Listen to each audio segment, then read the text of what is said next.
with, dare I say, a more true original phenotype. I mean, they always push the straight hair native, but we find.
I wonder.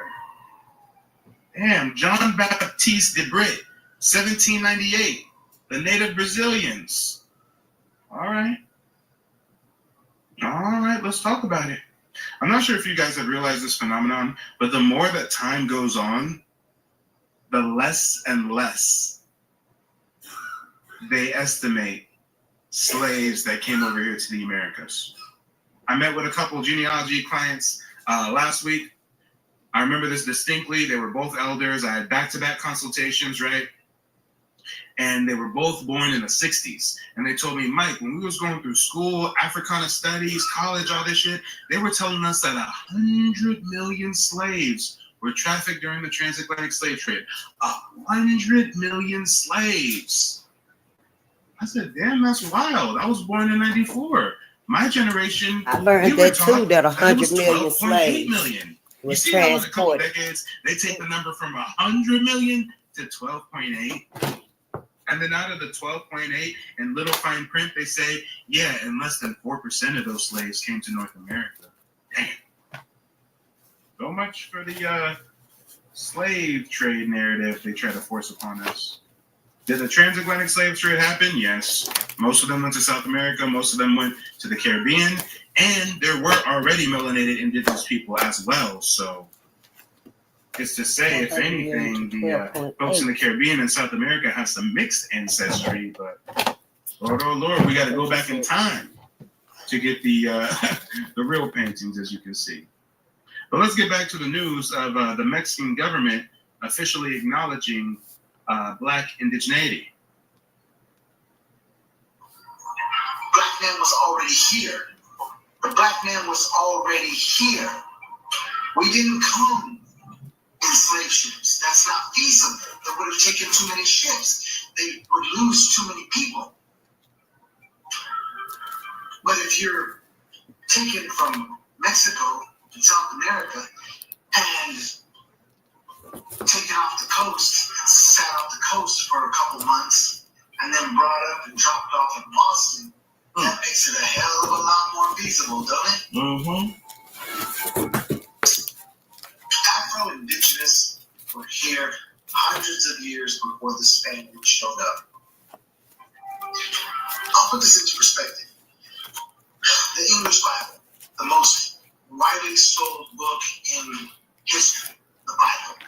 New Testament, Old Testament, you can go back in that Bible to the beginning of time of man. Okay. Adam, Eve, his wife, conceived from the rib of Adam, and the Creator took that rib. Their children, Cain and Abel, how that conflict and one brother slew the other. the creation of the earth, the waters, the fish in the deep, the firmament. Okay, enough Bible lesson for today. But yet we can't go back. Well, I just learned that the Bible is composed of the Egyptian Book of the Dead and the Egyptian Book of Life. And the Egyptian Book of Life is tethered to the sun, and the Egyptian Book of Death is tethered to the moon. And that's why Bible, it means double, you know. And yeah, I just learned it myself. I wrote it down. And then I did read a few little paragraphs of the Book of Enoch,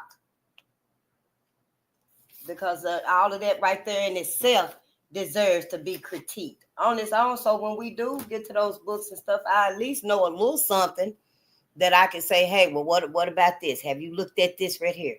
What does all of this mean to us?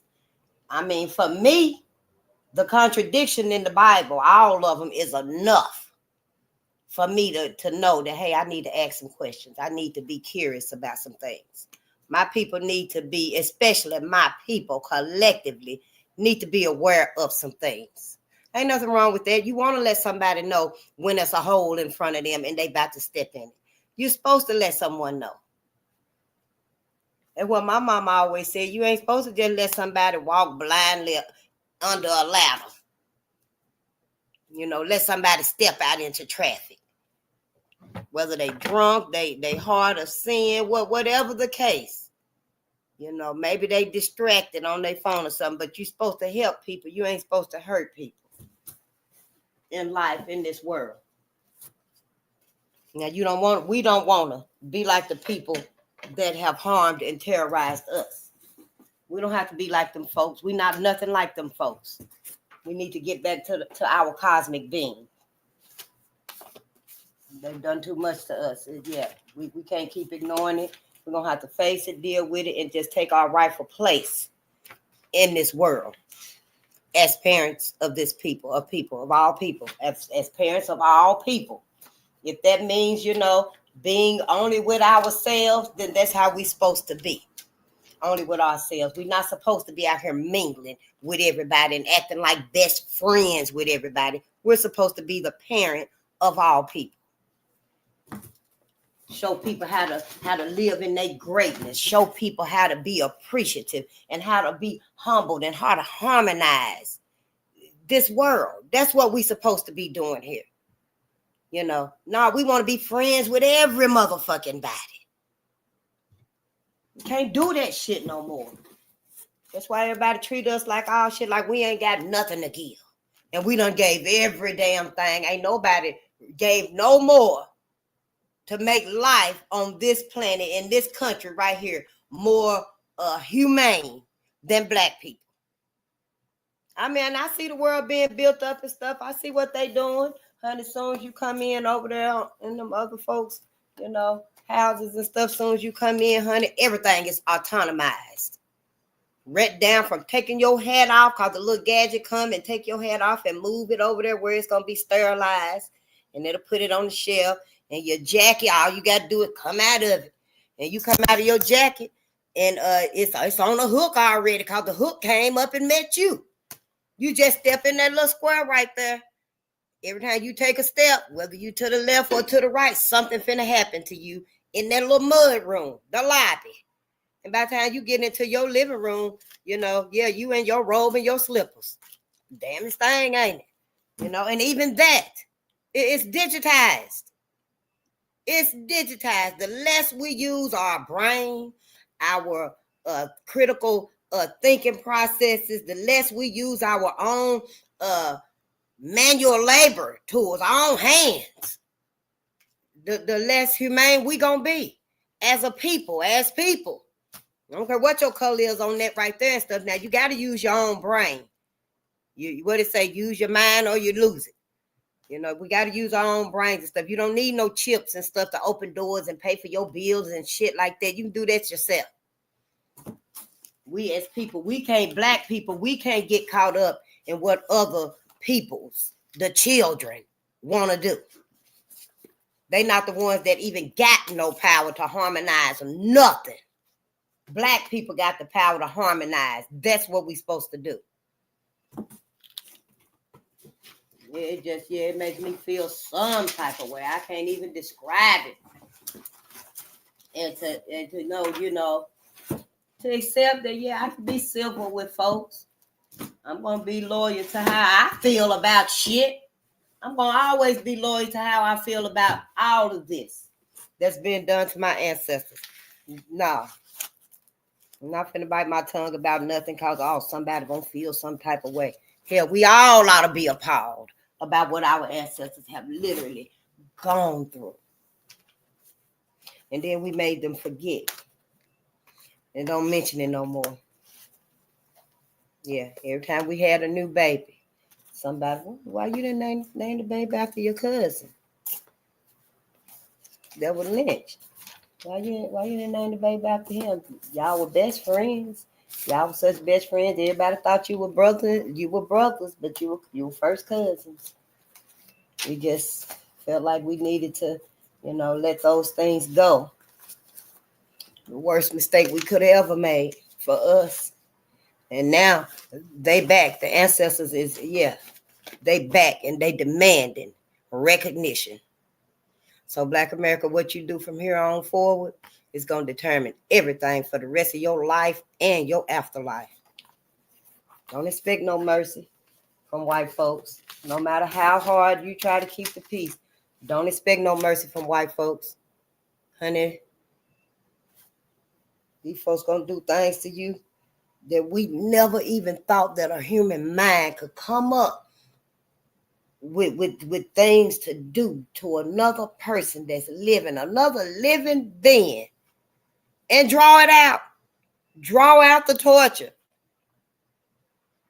Just to be able to tell, we can't even imagine. Ain't no amount of keeping the peace able to stop that insanity. That's on a level that, regular people can't identify with, can't understand. You can't. That's why we ain't never been able to reason with white folks. We ain't never been able to get them to see that, hey, we all alive. We all are people. We all deserve to be here. I don't know, however you want to reason with them. We ain't never been able to do it. If I had tried to, I probably wouldn't have been able to do it either. I don't know. I ain't even trying to reason with their ass right now. I just want us to get the fuck away from them. Get the hell away from white folks. Stop procreating with them. Whatever you need and stuff, if you can't get it through your own people, at this point in time, you need to wait it out. Move yourself to another location. Change your perspective. Ask your ancestors. You looking for a particular type of woman. You're looking for a particular type of man that's for you from them. See, we took our ancestors out of everything. That's why your asses feel like you got to go get you a Karen. And and soften up. I really like Karen, man. I love, man, when she go off on me and treat me like I'm the dog. Some old dumb ass shit, Instead of doing that to yourself and stuff, start talking to your ancestors, telling your ancestors what you need. Because as you see now, honey, somebody else you've been calling on ain't been coming right. Now it might come, I'm just saying. All them, that Jesus and God didn't come. Might have came halfway, turned the light on and walked back out the room. But they didn't come. Nobody come. We still hearing about more and more that's been begging and pleading. They did not come. What make you Black America still think that somebody coming for your ass is beyond me. It's beyond me. I'm so glad I woke up after 43 years, but I didn't even know. It wouldn't have took that many times for somebody to keep telling me the truth, reading me the truth, showing me the truth, for me to just keep ignoring it. I mean, this is like, damn, for real, this really happened? I can't imagine that we would be so blissfully ignorant of what our ancestors went through. The indoctrination. And then y'all the ones say we ain't got no spirit of fear. God didn't give us no spirit of fear.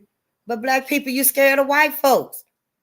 You scared to let white folks know what they did.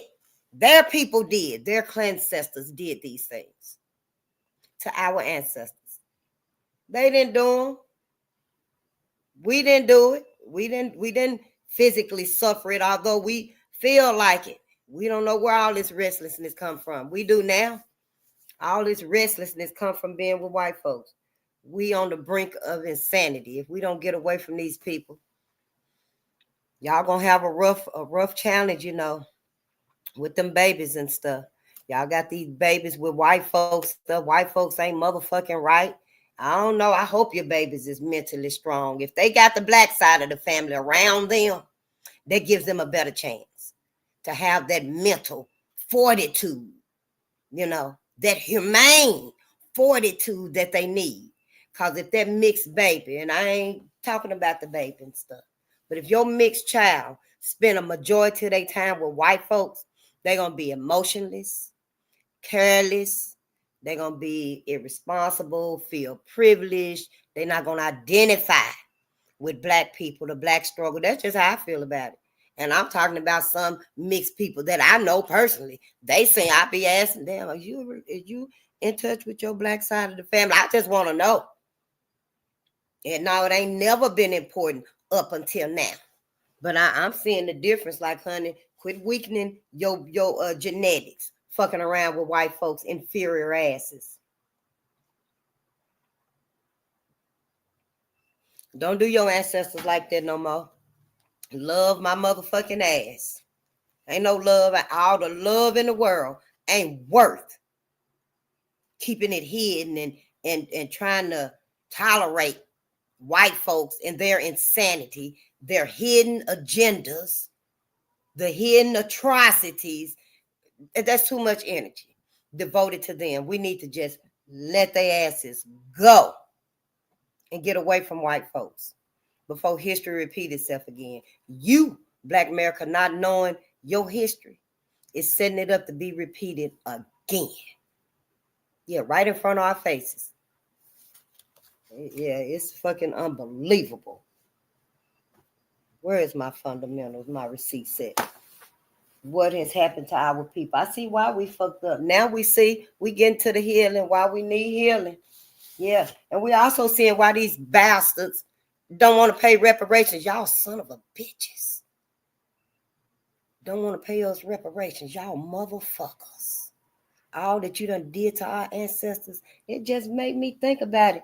The new world order, this one world currency. I done said it before, but I don't hardly, be thinking about it. Stuff called the demand for reparations and stuff. Don't hold your motherfucking breath. Do not hold your breath. But, the demand for reparations, when they switch over to this cashless society, that's going to be void. There will be no debt to pay. Them motherfuckers going to be like, this is a new currency, Black America. If they ain't just flat out went back to calling us Negroes and shit like that. But, this debt is void. We don't have that currency anymore. We're on a new cashless society, a new digital currency, or something like that. And so reparations just will never have happened. Never, ever. Once they cross that threshold, you better tell your people, whoever at them meetings and stuff. I want to get to some meetings too. Because I just want to put it out there and stuff. Hey, we propose y'all give us the cash money. Tell them people at them meetings. I don't care if you're there for traffic, whatever. Just start telling them. So they can circulate the word before you even make it to the right place that you're supposed to be at. Folks already done heard about you and stuff. Yeah. Tell them folks to give Black America all the cash money. All the coins, the dimes, the nickels, quarters, pennies. Wooden nickels too. Put them in the bag too. Give us everything. Cut the check. Don't burn no more cash. No. You ain't even got to print no more money. Just give us the printing machine. All of that building that they print the cash and stuff in, just go on and sign it over to Black America. White America need to do something to try to counteract all of this consequences that they finna get, this cosmic consequence that they finna get. Yeah, it's becoming more clear to me. You know, I'm just saying, you know, I got my ass out the way, but I do have a heart. I'm not emotionless. And, you know, I do want them to take some type of measure so that they don't get this full wrath that's coming up on their asses. I mean, shit, why y'all feel like, hell, all black people really get karma? Black people, you gonna get your karma. No, white folks deserve their karma. Oh, they deserve every bit of it. Yeah, and you know, and because it wasn't them that did it, white people we're around today, it wasn't them that did it physically. Although Carolyn Bryant, her ass was here not too long ago before she transitioned, just a couple of years ago that she passed away and stuff. But people like that, you know, a lot of them ain't been gone that damn long now. They still was among the living. That little white man that was celebrating his 91st, 96th birthday, something like that, and told our brother, the truck driver, that in the 60s, as a firefighter, they used to leave black babies in the houses. They used to leave black people in burning cars, and the car done went off in the river or the lake. They realized it's a black family. They leave him in the car. Couldn't get to him. And it was eating him alive. He was having nightmares and stuff about it. So, yeah, these people have been among us, the families, the kids. Ain't no telling how many of his family members that was sitting there celebrating with him knew. But see, all of them had celebrated and they had got up and left.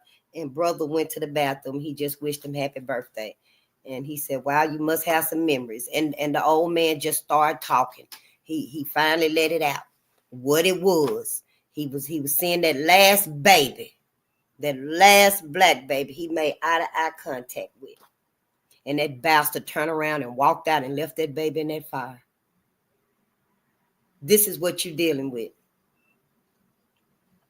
So, yeah, for all the white people that was not alive then and stuff, you know, your father's sins, your ancestors' sins must be answered. It must be atoned for. As many as y'all out there in that street now, you better try to turn the tide. And tell the people in charge you're rump them. You better try to tell them to make some amends for what you've done to black people. You better. Because black people, we ain't finna save y'all no more. We ain't finna save white people no more. Yeah, you either do right by black or you finna get what's coming to you. You finna get all this flack. The ancestors ain't playing with you, honey. Everybody want to be remembered. And black people, you better start doing your research and your knowledge. Learn your history. Because you go to heaven with white folks, you're going to be there forever and ever and ever. You ain't going to be able to get out. We don't know if somebody going to come there in the future realm and free y'all spiritually or not. Your wings going to be clipped once you go behind them pearly white gates. It's just by the mercy of the cosmos, of the ancestors. Oh, wow.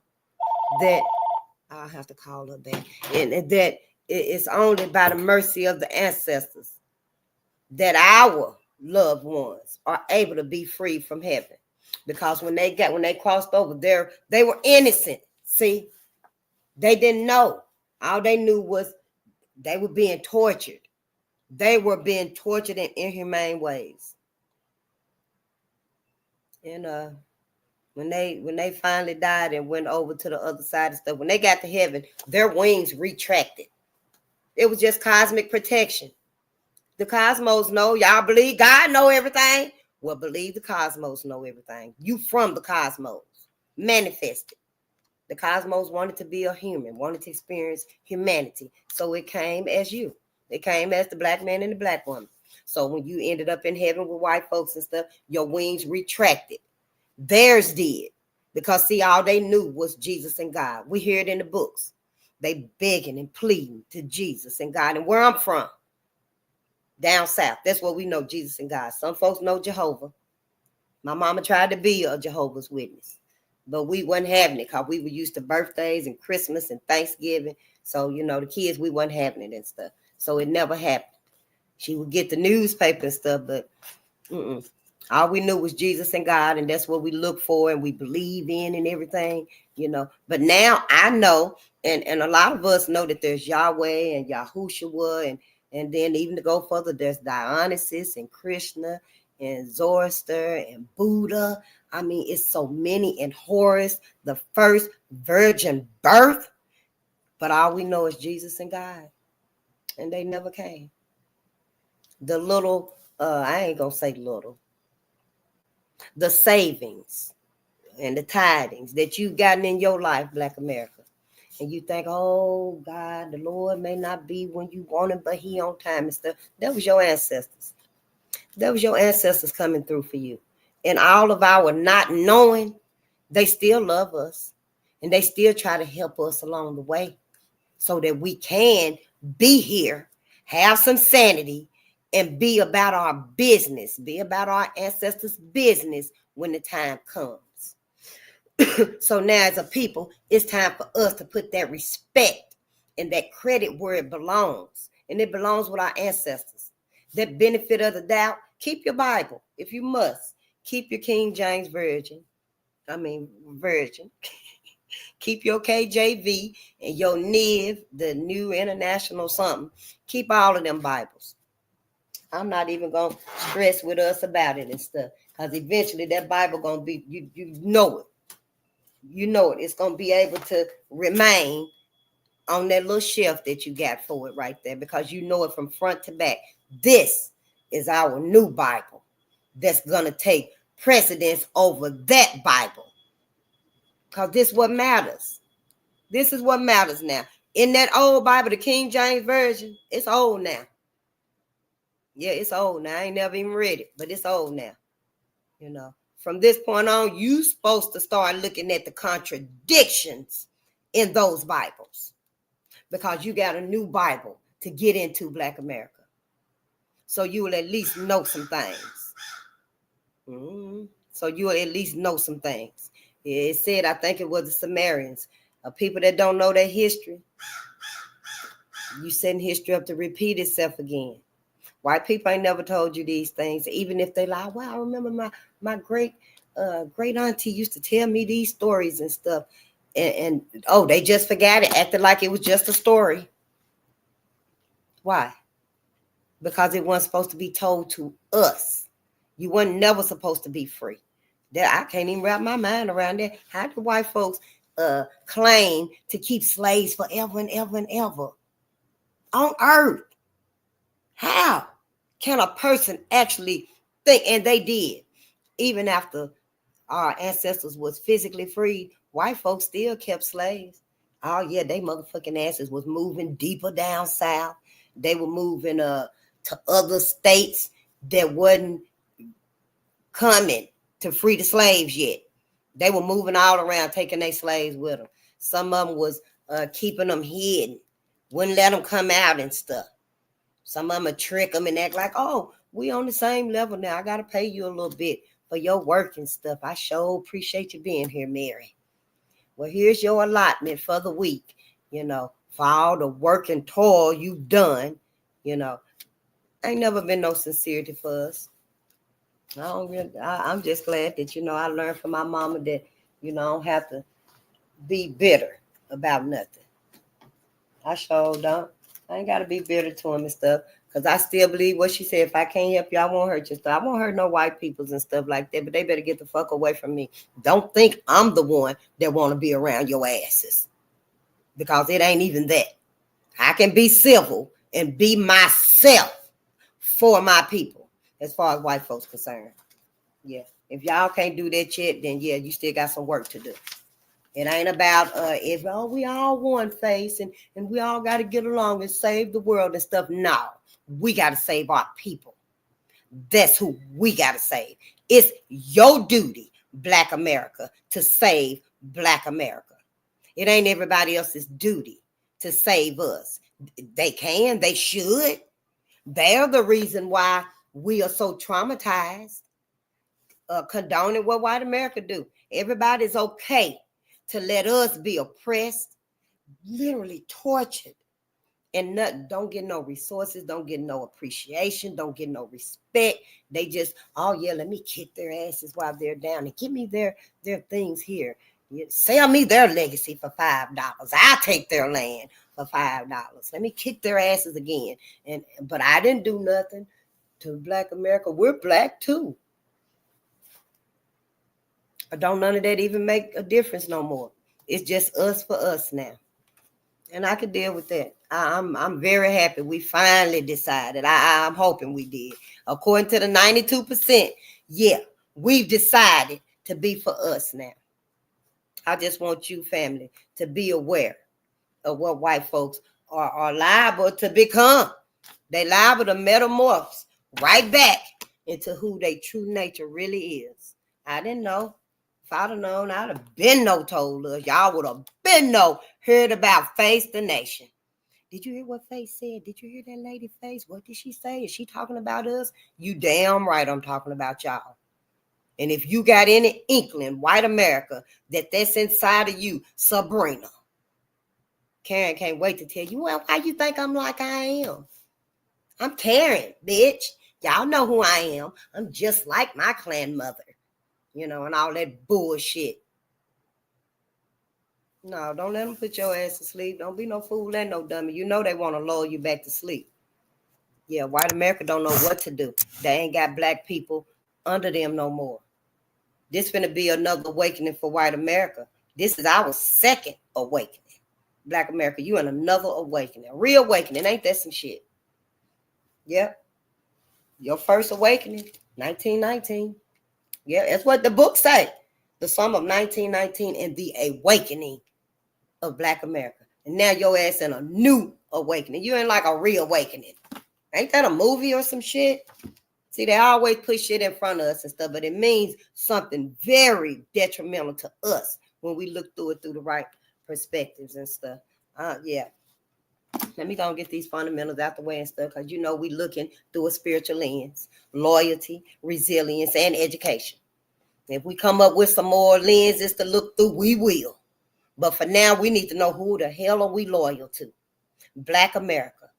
We need to know the resilience we got within us, why, where it come from, how we got it. We need to know the education of our people, what we done suffered, y'all. We need to learn everything we done built. We need to not be afraid to be with us. What the fuck you think everybody is doing all of this for? So we can't be with us. Everybody else act like they want to be with us. They want to be us. They love us. And there's everything. Black folks is just everything. But then they treat us like we not. Yep, they treat us like we not. They want to be us. I don't know. I guess they want to be like Blade. But see, the insincerity stopped all of that. Because Black people, we the most forgiving, loving, generous people. The harmonious people, creative, dominate everything. The harmonizers of this universe. We would have done everything in our power. Even speaking on their behalf to the sun, Mother Nature, cosmic energy, to let us help white people go out in the sun. We would have, I know it's called neuromelanin now. We would have literally made a way. So yeah, we can give y'all some of this neuromelanin just by a hug. Just by a hug, speaking it to them. We would have done something like that because we got the power. We are the cosmos, We literally are the cosmos manifested as the black man and the black woman. And we would have helped white people if they'd have been sincere with us from the beginning. But Dr. Francis Cress Wilson said it was the world. And that top right there is just white people. The rest of it is people of color, Black folks, other people of color, Black people. So they was on the boats going, they seen all the Black people and stuff, and I don't know. They realized that, hey, we ain't really that many on the planet. We soon alive or die out. And I guess that's what started it all. So they've been on this quest about white genetic survival all this time. And yeah, we've been their target the entire time. But if they had been sincere with us, we would have made a way for their asses to go out in the sun like Blade. You know, we would have made a way for them to have the greatness that we have. Because procreating with them ain't giving them babies no greatness. Them little interracial babies, they don't have that greatness that black people have. They do got some. I mean, you know, everybody got some greatness because you able to think. You supposed to be above, you know, the animals that God gave you domain over, right?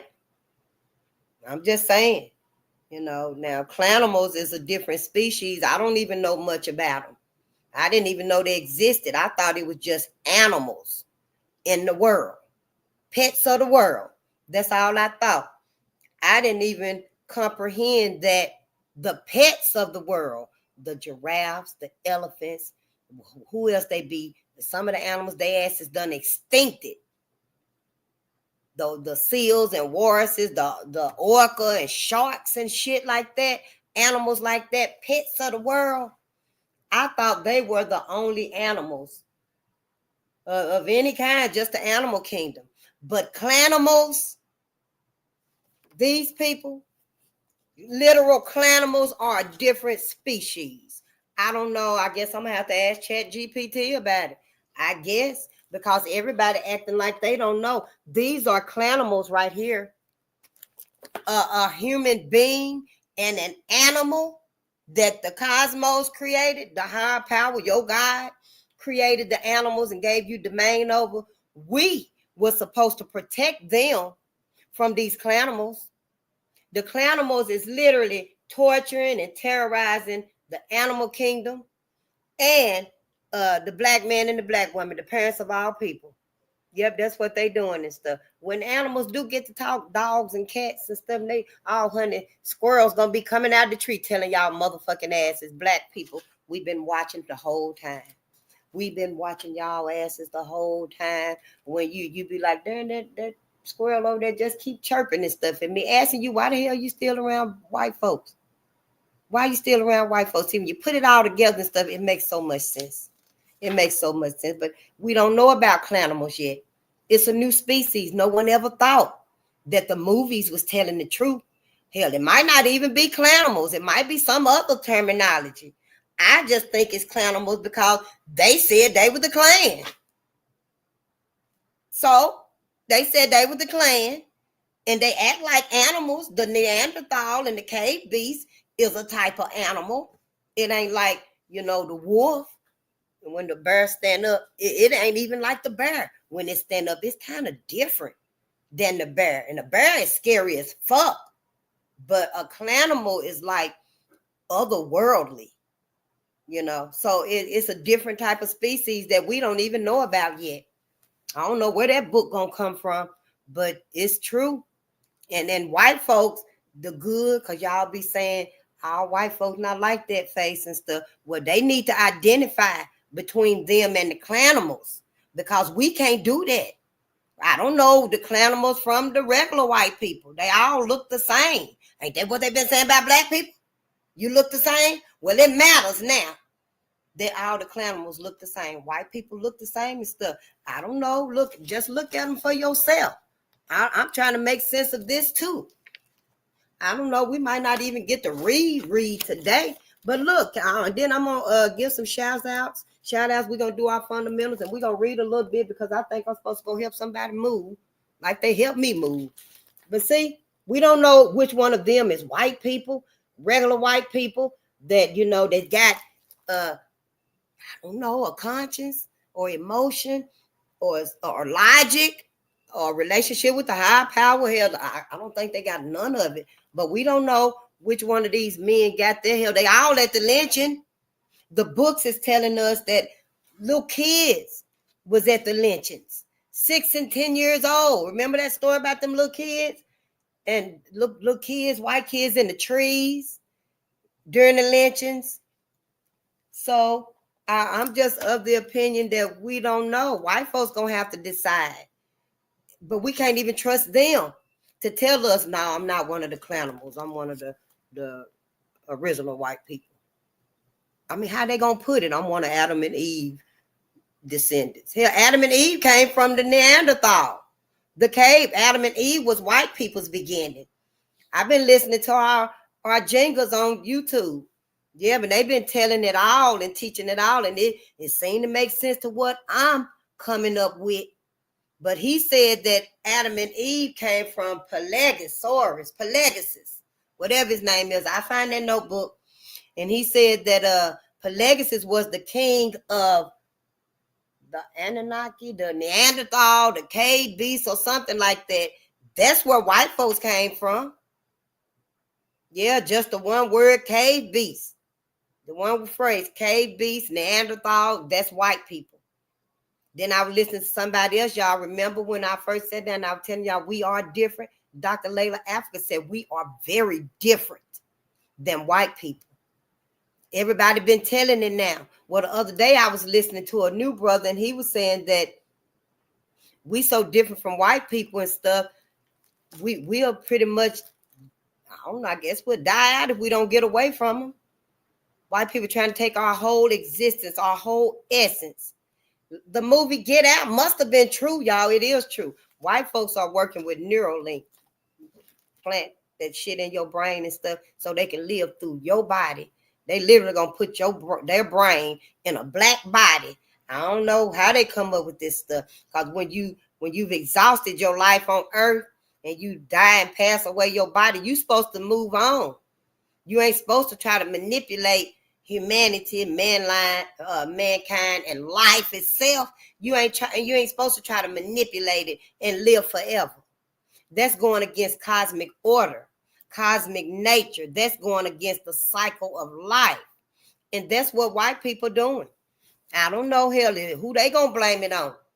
I'm just a little black woman in the United States, you know, just learning what I'm learning and stuff. If somebody is bullying America and making white people in America do these things and stuff, the government or whoever them folks rumps them is, and making them do these things, then they need to speak up. Because from where I'm sitting and stuff, it's white folks that's done destructed this whole planet, done destroyed whole entire groups of people, done changed the entire landscape of this planet, as far as I can see. Now, I ain't really traveled the world and stuff. I'm not a cosmopolitan. I ain't really even been places, you know. But from the way I look at it and stuff, white folks have done great damage to this planet, people of the world, animals of the world, the oceans and waterways and stuff, and it goes deeper than we could ever imagine what they've done. And if it ain't their fault, if somebody have manipulated and bullied America to do these things and stuff, then they need to say something. They need to say something. If they be like, yeah, we possessed, something come over us. You know, we didn't want y'all to know that we came from the bowels of hell. Then they need to motherfucking say something. We ain't gonna relegate them to death or nothing like that. We just gonna be like, well, hell, stay the fuck away from us. You know, that's all we gonna do, because we ain't got no nature of kicking puppies just so they won't come around us no more. We just be like, nah, get the fuck away from us. Then nah, we don't deal with clanimals. Now we'll get along with white folks. Now, but clanimals, that's where we got to draw the line. But you know, clanimals are below animals, and they need to be in their place. If that's the case, I'm just saying, let me get to reading and stuff, because I don't know who's gonna write the book, but somebody better write the book, because this unprecedented times. Yep. Copyright disclaimer under 107 of the Copyright Act 1976, allowance is made for fair use for purposes such as criticism, comment, news reporting, teaching, scholarship, and research. Fair uses are used permitted by copyright statute that might otherwise be infringing non-profit, educational, or personal use. Tips to balance in favor of fair use. And unfortunately, white folks have controlled everything, because they writing and narrating everything. So yeah, they control everything. Yep. I think it said he who controls the pen controls the past. He who controls the past control the future, or something like that. I don't know. I have to find, because it's new to me too. And then I'm looking at it like, well, damn, white folks been controlling and telling everything, but they ain't been telling us what we need to know. They've been telling each other, teaching each other. And then with religion being your biggest crutch, Black America, I thought I was religious too. For like 43 years, I just accepted, okay, I'll be religious and stuff. You know, I know not to steal, kill, destroy, and murder and stuff like that. So I'm going to heaven. I don't have no jealousy in my heart for nobody because hell, your ass can't levitate either. Shit, that's what I want to do. I want to be able to levitate, not no damn car. Me. And you can't do it either. So hell, well, I'm gonna be jealous of you. Shit, you gotta watch them Nikes anyway. I'm just saying, ain't no need to be jealous and envious of the next woman, my sister, of our sisters. Ain't no need in being jealous of the next sister, cause can't nobody levitate. I mean, shit, hell, I just teleported last night when we got out of here. I processed. And I so shit, you know, hell, who to be jealous of who? We ain't got to. White folks just told us that bullshit so we don't look at them. They want to levitate. They think we levitating. They feel like we walking on there just because we walked in the room. Just be looking at white folks sometimes. Yeah, you'll see them just staring all upside your head and they way over there looking between some books at you and stuff. You be like, well, damn shit, let me move around. Then they crash down over there looking. I mean, it's like, wow, shit, for real? Y'all didn't have to do all this shit then. We could have easily assisted white America with being more humane, being more humble. We couldn't have taught them how to have a heart, but we could have showed them how to have a relationship with God, and maybe then they could have learned, you know, how to grow and stimulate some empathy, some conscience, some intuition, you know, them things that Dr. Ray Hagan said that you need to get to heaven. Yep, Dr. Ray Hagan said that, you know, you got to have an intuition, you know, you got to have a conscience, you got to have communion, a relationship with the higher power. White folks do not have them things. They got a body, everything got bodies. The fish got a body, a fly got a body. You know, everything got a body, and that body can feel, hear, touch. All of it can. You touch that fly if you get to touch him, because he gonna feel you trying to touch him. I'm just saying, everybody got a body. Everybody don't have a soul. To have a soul, I think it said you needed intuition, a conscience. It's certain elements that you need for the soul. White folks don't even have that. They got two of it. I think it said, like, if it said you need communion with God, you need a conscience. I think it said you need intuition, intelligence, and willpower. Yeah, because animals got willpower. An animal won't eat nothing. They ain't, well, I don't want to eat, I don't want it. That's why they say you can lead a horse to water, but you can't make it drink. White folks do got will, and you got to have an intuition, you know, not to do that. Now I know if I kick that puppy, it probably give him a brain tumor or something. If I kick that puppy, it'll probably erupt her pregnancy sac and poison her. She's pregnant with babies. That's intuition. Don't do them things and stuff. White folks don't seem to have that intuition. They don't seem to have it nowhere. Not even today. Not even today. You look deep enough, you'll still see some atrocities being committed against Black people. That's why, yeah, I feel like I can say it. I sure do. As of last night, I come to realize that white people are living vicariously through other white people who are still committing atrocities and crimes against Black people. It's as simple as that. And that became evident with me because Minnesota waited 10 months to actually experience lynching a Black man, young Black men, 3 of them at one time. But until then, they vicariously lived through the Red Summer, the awakening of Black America in 1919. 10 months later, they had to experience it themselves. So yeah, I can believe that white folks, they ain't separated their motherfucking selves from clanimals yet.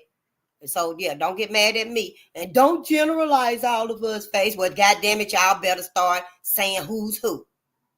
because we at the end of the rope with y'all motherfuckers trying to decide if you're safe for us to be around. Is you hiding any handcuffs in your attic? Do you got any souvenirs from our people? How far back does your lineage go in these little bitty towns right here? Huh?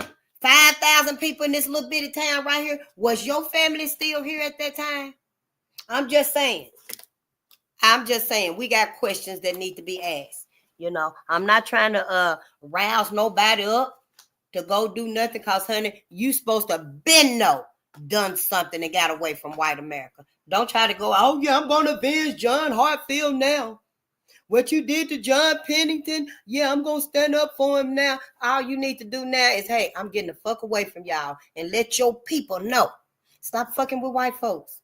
That's all you gotta do. Stop fucking with white folks. Keep your money and your sex. However you want to put that. Keep your money and your sex. Have black babies, heal black people. Yeah, it's about more than money now. White folks got you, black America, where you literally saving them from genetic annihilation because they ain't having enough babies. Dr. Francis Chris Wilson said it.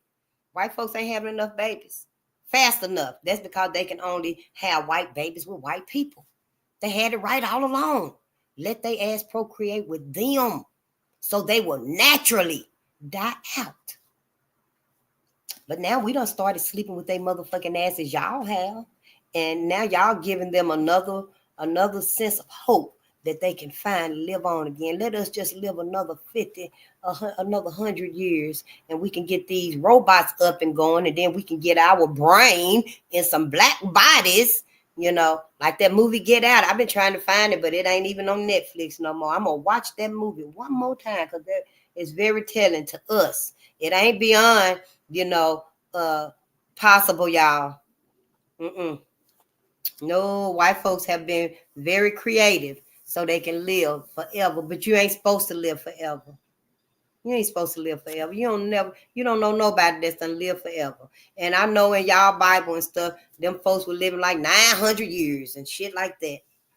That what the Bible was saying, they were living that long and stuff, but white folks plan to live forever and ever and ever. You ain't supposed to do that. I'm just saying, you're supposed to live like maybe 104 years, 103 years. You might find somebody 109. I don't know. Go out into the world and see. But I know you ain't supposed to live forever. And that's what white folks want to do. It's going against the cosmic cycle of life. We can't be no part of that. We're going to have to stand up for life. Yeah, we're going to have to stand up for life. Humanity and mankind is at stake right now, but we got to stand up for humanity. Yeah, as the parent of all people, the harmonizers of this universe, we got to stand up for humanity. Say we ain't having nothing to do with y'all wicked, psychotic asses, your demonic asses. We ain't having nothing else to do with them. Like John Pennington, we need to let them know, yeah, we smite y'all asses to the bowels of hell where you come from. Yeah, that you may perish right there with your evil thoughts. And leave it be. Let it be. I mean, yeah, you can't save them. I'm just saying. Yeah, I don't even. It's a lot to not, feel like, yeah, every time I see their ass and stuff. Oh, don't let me hear. That's your last name too. Well, yeah, it's such and such your great grandmama. Cause these books is telling us names and stuff in here. I'm just highlighting the names of my people, the victims. Because if I highlight the names of them right there, I'm going to want, well, where they at now? But where's them people in now? Because they about know what they grandsters did to our grandsters. So anyway, let's read because I'm finna go help somebody move and stuff if she still need me. I think that's what she probably wanted. Yeah. An inventor of safety devices. We just gonna read a couple of them and stuff. More dirty little secrets. This is Dr. Claude Anderson. Yeah, we really trying to finish this one right here so we can get to our next book, and it probably be Powernomics. I think we need to get in with some little action because there's a lot of agendas going for what's happening out there in the world and stuff.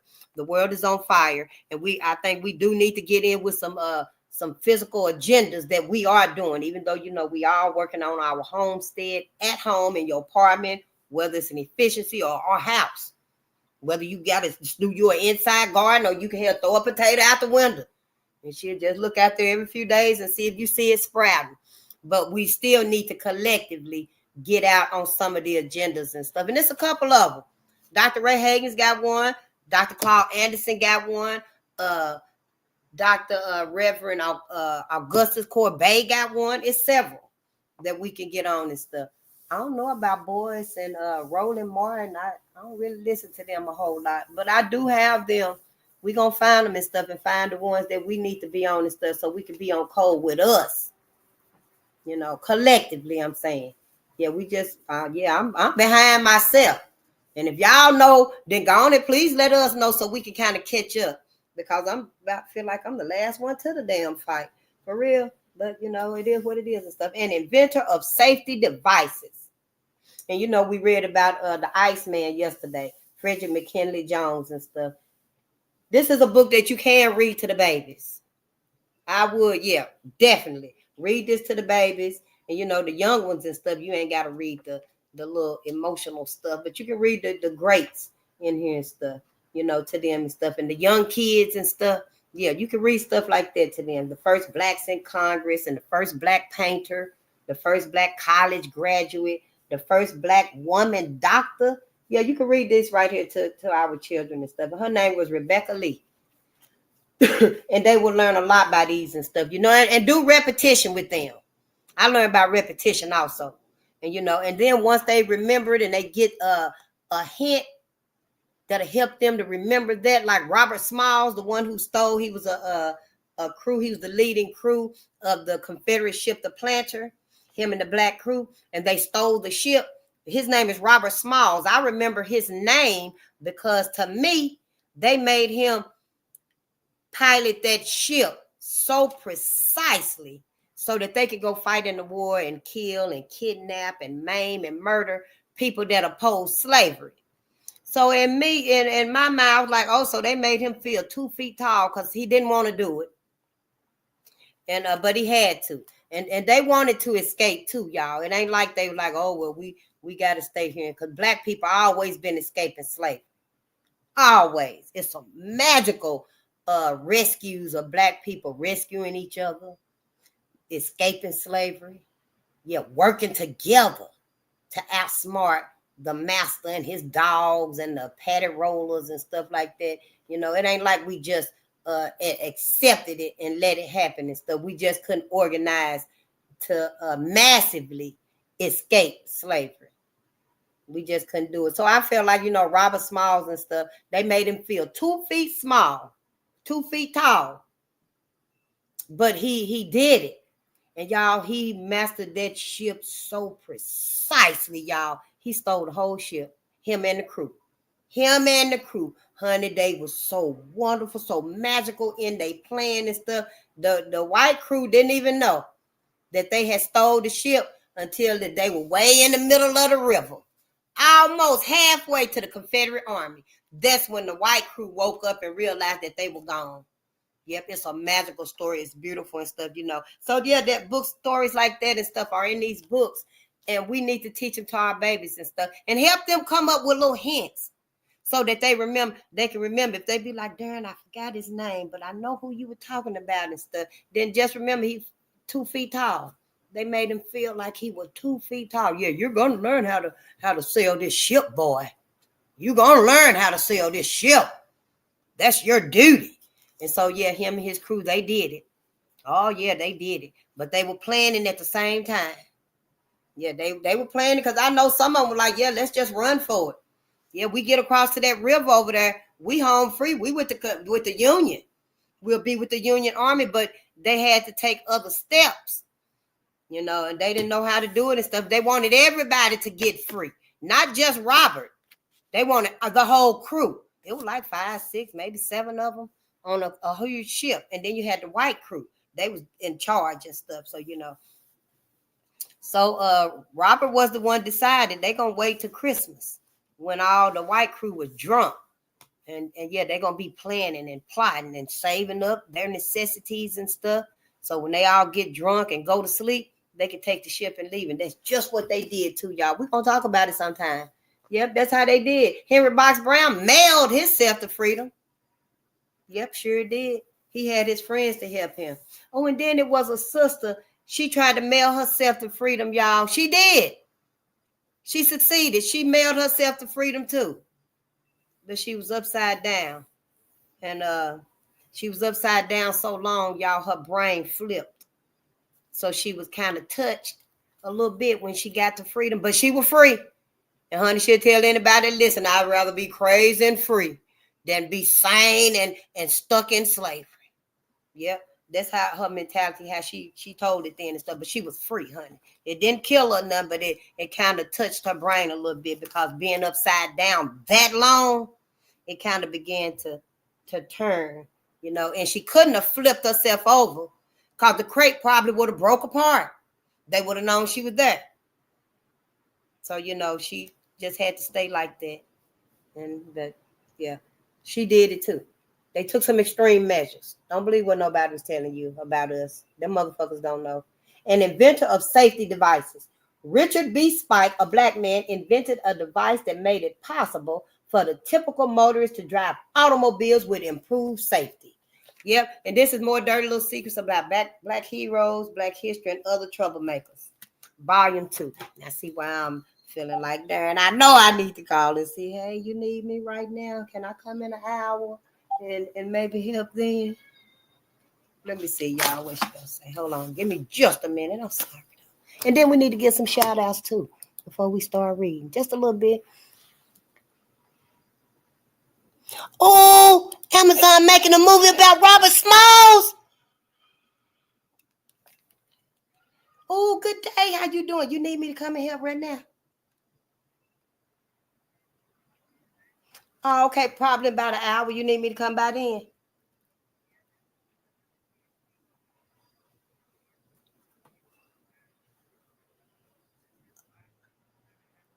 Yeah, tell her that'll get her rest and stuff. And then just send me a message on Facebook. I know. Yeah, you know I was. But I try to do the right thing. Okay, I love you. I'll see you in a minute. Okay. Okay, peace. I'm sorry, y'all. Yeah, I'm needed. But she said at least an hour or two and stuff. But yes, Mike, they making a movie about Robert Smalls. Oh, honey, I hope their asses get it right. Who making it? I know I don't got I'm gonna find out and stuff. Y'all, it's beautiful. I hope they do him right. I hope they do him right. Amazon Studios, that is awesome. Hey there, I know, right? Yeah, y'all got me for one more hour unless she call back and be like, nah, Face, you better come on now. But yeah, the book Slavery, Race, and Conquest in the Tropics. I sure will. Big Bumblebee, how you doing? Yeah, you're right. They do got our silver and gold. Yep. I mean, the tangibles that we want, we better get them. Because, you know, I mean, we do got the cosmic gifts. They ours, you know. But here, while we here, yeah, we ain't waiting till we get to heaven to get these tangibles. Give them to us now. And they already destroying money. Why not just give it to us for this debt that needs to be paid? This debt must be paid, you know. They claim we ain't going to need it. But that they might not need it.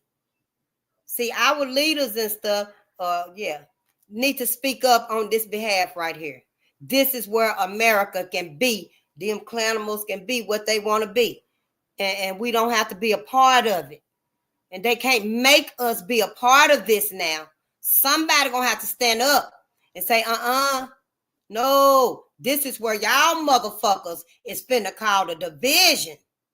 You finna cause the division between Americans on this planet. Now, we done let your asses come here and do all this drudgery your asses done did. And we ain't holding it over your head and letting you know that, you know, you don't even supposed to be here. You undeserving of being here. I'm talking about white folks. White folks, get the hell out. Everybody else, I guess y'all can stay till somebody say, no, Faith, they did wrong too. Then y'all got to go back to y'all land too. And I know people over here for a better life and for safety because it's wars and stuff going on, you know, in other parts of the world. And people here because of that. But white folks being here can get up and go right now. They can get up and go right now. They from here. They can go over to their natural land, wherever them Caucasus Mountains at. I don't know, in Europe somewhere. They can go there, and other people can. I guess y'all let them stay here until the wars is gone. Wherever them wars is at, I don't know a lot about the rest of the world. I'm just saying, as for white America, they can go. I mean, or go ahead and what brother said it a couple of weeks ago. Just give them a couple of states down south, and let white Americans that feel like this, let them have their own land, their own confederacy again and stuff. And black people just come to hell from down south shit, cause one more earthquake in Tennessee, they said the whole state might fall off into the Mississippi River. Yeah, I mean shit, if you have an earthquake, you better might think about leaving. Yeah, the last earthquake, they felt it like 12 states. It was 50 miles, I think it said. Yeah, I don't know how many states that is, but 50 miles. It was pretty big. It was some years ago when I read it.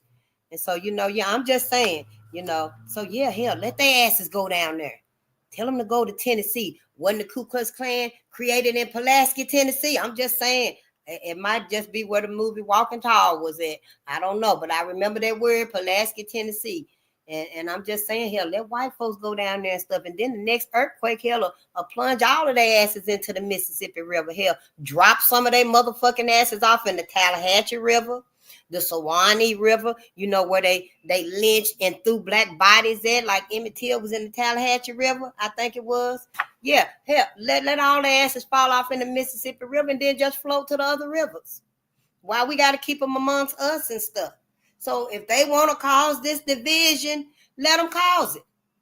Yeah, let them cause it. And black people, you just migrate from down there, and everybody come on up here up north and to go east and west and stuff. The whole world is yours. Let's just let white folks, clanimals, have their own land and be wherever they want to be. Let's just put their asses down south, because that's like, even though up north lived vicariously through white men in the South with that racism and shit, and it's even up north too. But hell, they can take their asses down south with white folks. They think alike. They go down south with them clanimals and stuff. They all think alike. They all racist. They all want to have the same mind frame. It's like a win-win situation. I think so. If anybody gonna cause the division, then hell, let's divide it right.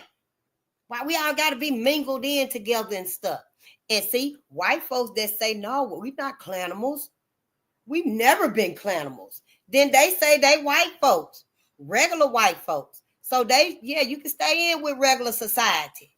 Stay in with society then. But if you are clanimals, got the mindset that, I don't know, they the one got to decide that. It's a personal decision. Then relocate y'all asses down south. And a lot of them gonna be like, yeah, we're clanimals. We'll go. We're proud to be clanimals. They proud of it. So let them go and let them be. We just got to take some extreme measures now, because this is unprecedented times.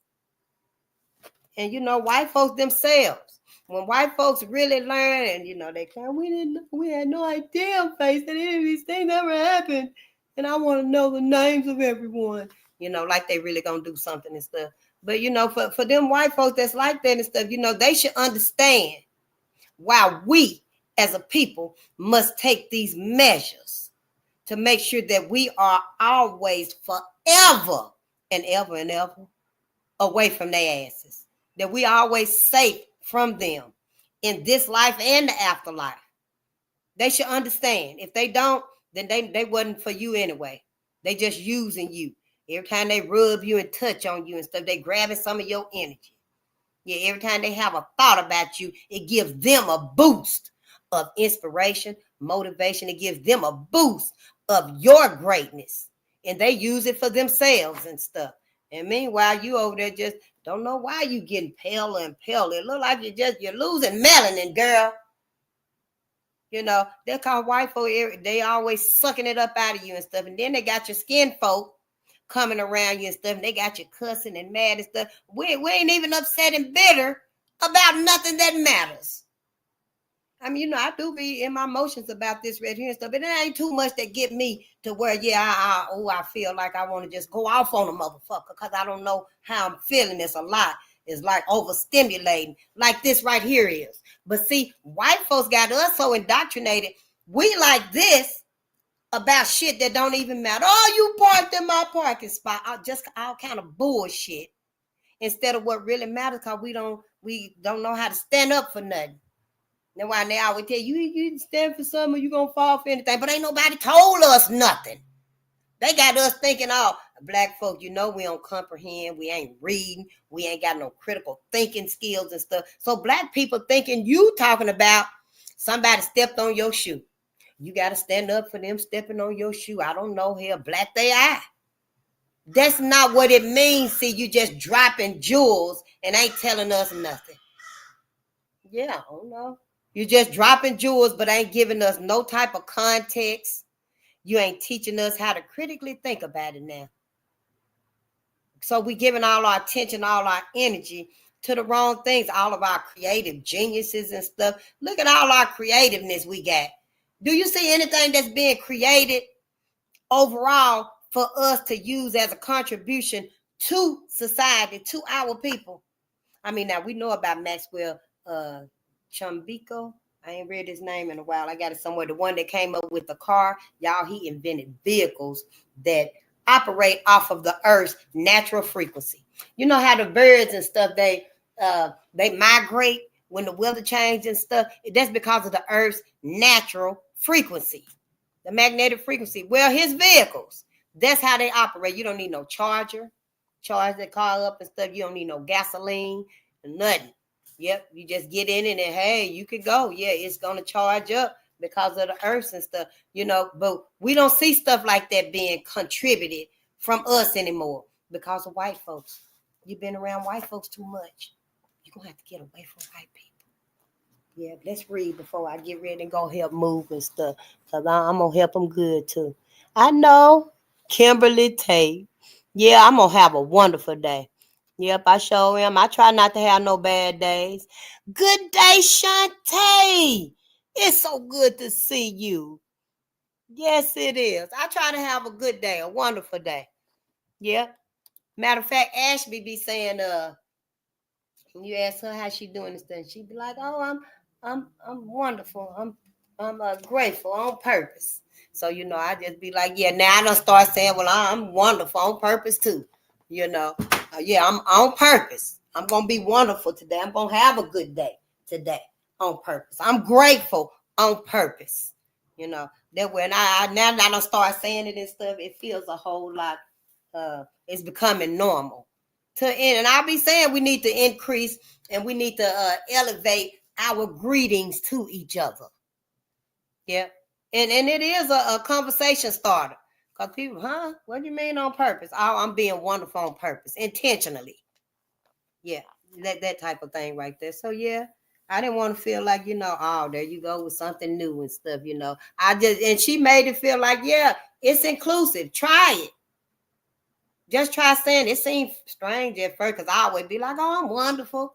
But then when I start saying on purpose, and they were like, hold up, wait a minute now. But now it's beginning to be like a normal thing and stuff. Before you know it, I'm going to be saying shalom and all that other good stuff, just to elevate our greetings to each other. Whether it's just saying peace, just instead of saying good morning, good death, how you doing and stuff here, how you thinking. I'm just saying, I know what we've been through. Don't try to tell me, shit, your ass ain't fucked up because we all fucked up being around white folks. We're going to deal with that. But y'all look here. Y'all remember leaning in the car and stuff, and we still be leaning. You see brothers be down so low in their car. Well, hell, is you looking under the steering wheel? Because you sure ain't looking over it, But that make me think about Spike here, an inventor of safety devices. Richard B. Spike, a black man, invented a device that made it possible for the typical motorist to drive automobiles with improved safety. We always contributing. Ain't that wonderful? Spike created a fail-safe brake. It was fail-safe. Yeah. A brake that utilized hydraulics and electricity for vehicles with automatic transmissions. Some of Spike's other inventions included the flashing warning signal lights at the railroad crossings and the turn signals on the car. Yes, honey, that was Spike right there. Yep, Richard B. Spike. That's his name, Richard B. Spike. I didn't know that. I pass railroad crossings every day, right up the street up there. Yep, and the turn signals. Every time you put on your turn signal, when you get to the stoplight, the stop sign, use your turn signal. Richard B. Spike. For Spike, use your turn signal like you're supposed to. That's why it's there. Mr. Spike's fail-safe brake is registered under patent number, y'all. 3,015,522. You want to look up the patents? Yeah, that's the number. 3,015,522. That's the patent number. Even though few blacks owned automobiles in the early 1930s, Richard B. Spike's automobile safety devices made it possible for the next generation of blacks to drive and lean behind the wheel 50 years later.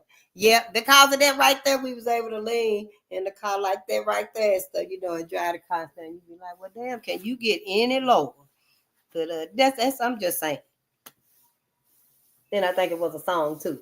But Black Wall Streets. I thought it was just one. But let's read. At the turn of the 20th century, Black Americans had thriving business communities across America. All across America. So I thought it was one Black Wall Street, Tulsa.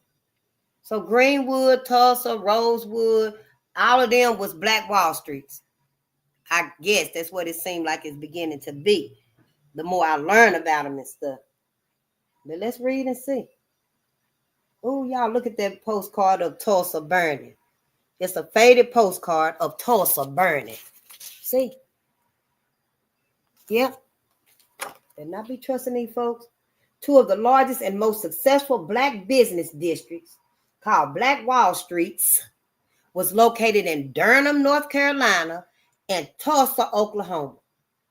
Following the Civil War, Blacks' sense of unity, independence, and segregation forced them to build communities, support Black-owned businesses, and create their own employment opportunities.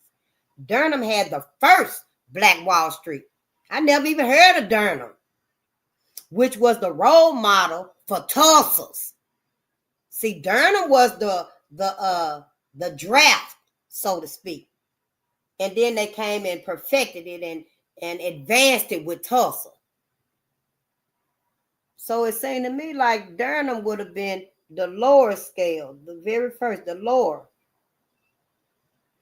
Black Wall Street. But when Black people built up Tulsa, they were like adding a three stories on top of a single room home, a single floor home. And you add the second floor and the third floor. Remember I was saying Black America, we can build like tiny homes, and white America be okay with it. This is just an example to me, how much we can do for us. And it'd be okay to, you can get a community with some tiny homes. That's fine for Black America. Y'all can do that. But when you go to expanding them homes and making them elaborate, and you done build a whole empire with them tiny homes, and honey, you got 2 stories and 3 stories and 2-car garages, and they look like, wow, is that the new mini mansion? White folks would snap the fuck out. So that seemed like what this right here is between Durham and Tulsa, Oklahoma. I don't know. I've been feeling like that for a while and stuff. So let's just read and see. Durham had the first Black Wall Street, which was the role model for Tulsa. The city had over 150 thriving businesses, including, y'all, a number of Black banks, more than one, and national insurance companies, which boasted more than $200 million in combined assets and employed a large number of Black citizens. Did you hear what I said? The city, Durham, or maybe they were talking about Tulsa. It just said Durham had the first Black Wall Street, which was the role model for Tulsa. Then it said the city had over 150 thriving businesses, including a number of Black banks and national insurance companies, which boasted more than $200 million in combined assets, and it employed a large number of black citizens. It could be either or. We'll see. The Great Depression of the 1930s caused white business failures all across America. But the black-owned mechanics and farmers bank in Durham boasted that it did not lose not one black business during the Great Depression. That was Durham. Durham had over 150 thriving businesses. Black people taking care of black people. White people can't even take care of their own motherfucking self. It was black people that took care of black people and kept us afloat. Black folks didn't even lose one business because everybody helped everybody. That's what white folks couldn't wrap their mind around and stuff. Oh, honey, baby child, do you know what this means? Black America, you will never see your greatness, behold your greatness, create your greatest greatness being around white America. You sure won't. Not for your people, you won't. You can build your greatness up, and you better build it and give it to white America, you know. And I suggest if you're going to build them anything, it better not be your greatest. You better keep your greatest for your people. If you can't give it to your people, then don't give it to no damn body. Fuck it. Everybody sleep in a box. I'm just saying. I'm just motherfucking saying. That's how it's always been and stuff for us. And now we ain't doing it no more. You give your all to black people. If the Great Depression could not destroy black businesses in Durham, what did? The Great Depression did. Durham was killed off by social integration. Yeah, honey. Oh, I know what we're going to do. We're going to infiltrate their ass. But see if you can move on in there and spend. How they do it? Infiltrate. They trying to figure out now, how can we infiltrate black people now? Since the 92% said we ain't involved in nothing. Y'all go out and fix this bullshit. Y'all done got started, white folks. And I seen the video, the white folks kind of saying like, you know, well, how can we infiltrate? Maybe it was innocently said. They were like, well, how can we still be around black people if it's going to be segregation? But I guess it came out wrong. I was just watching the video and I was like, damn, they trying to get up in here too. Lock the doors. Shit, I'm just saying. Keep these folks away from us so we can stay safe and get us the healing that we need. Shit. The second largest Black Wall Street died a different and more violent death. In the early 1900s, Durham's Wall Street inspired black entrepreneurs in Tulsa to build a similar business district. By 1920, they had constructed numerous factories, hotels, transportation companies, theaters, restaurants, grocery, clothing stores, retail outlets, whatever you needed. Church, school, dentist, everything that you needed. Fine residential housing and professional offices for black doctors, dentists, lawyers, and accountants lined the streets within the black communities, y'all. Blacks in Tulsa, Oklahoma were actively practicing group economics, just like white people and ethnic immigrants. However, Tulsa's white citizens who had subordinated, exploited, and segregated Tulsa's black citizens were envious of the prosperity blacks enjoyed from practicing group economics and doing business with their own people and making their money bounce 8 to 12 times within their own communities. Didn't I tell y'all I read that black people, we kept $1 in our community. It circulated 11 times before it actually left our community, going out wherever the fuck it was going. But we kept it the longest. But Dr. Claude Anderson said 8 to 12 times. I can settle with 11 times. Every time that dollar circulated 11 times through the whole black community before it left out our community and went wherever it was going. Yep. Now we can't keep $1 30 minutes. I'm just saying. White envy was subdued racial hate. Racial hate. Them being envious. You see them looking now, looking at black women and stuff. Just some of them just stare unashamedly, just stare shamelessly. You know, mouth open, eyes just wide open, just can't help it and stuff. That's racial hate. It looked like it's envy. It looked like it's love. It's interest. It looked like it's really not non-threatening. It looked like it's non-threatening, but deep inside, when that rises up, then that's what it becomes. And it eventually takes over because it's toxic. An incident in which a 19-year-old male accidentally stumbled on a jerky elevator and pushed against a white woman proved to be an incendiary event that gave whites an excuse to riot and destroy Black lives, property, and businesses. Oh, my ancestors. Who was he? What was his name? Jesse Thornton? Was he Jesse Thornton? Because Jim Grant was the brother. He had a white girlfriend, I think, and they said that he molested a white woman. They lynched him. But the man that bumped into the white woman, I think Jesse Thornton didn't say yes, sir. And they killed him. It was Jeff Brown. Jeff Brown bumped into a white woman and they lynched him. That was his name, Jeff Brown. Well, one of them. It's so many of them. You know, it could be a similar story and stuff. But that was an excuse right there. And we just talked about last night that any assault upon a white woman and stuff was an excuse. The number one excuse for white men to go into the rage. The most imaginative aspect of the family business was the age of the drug sellers.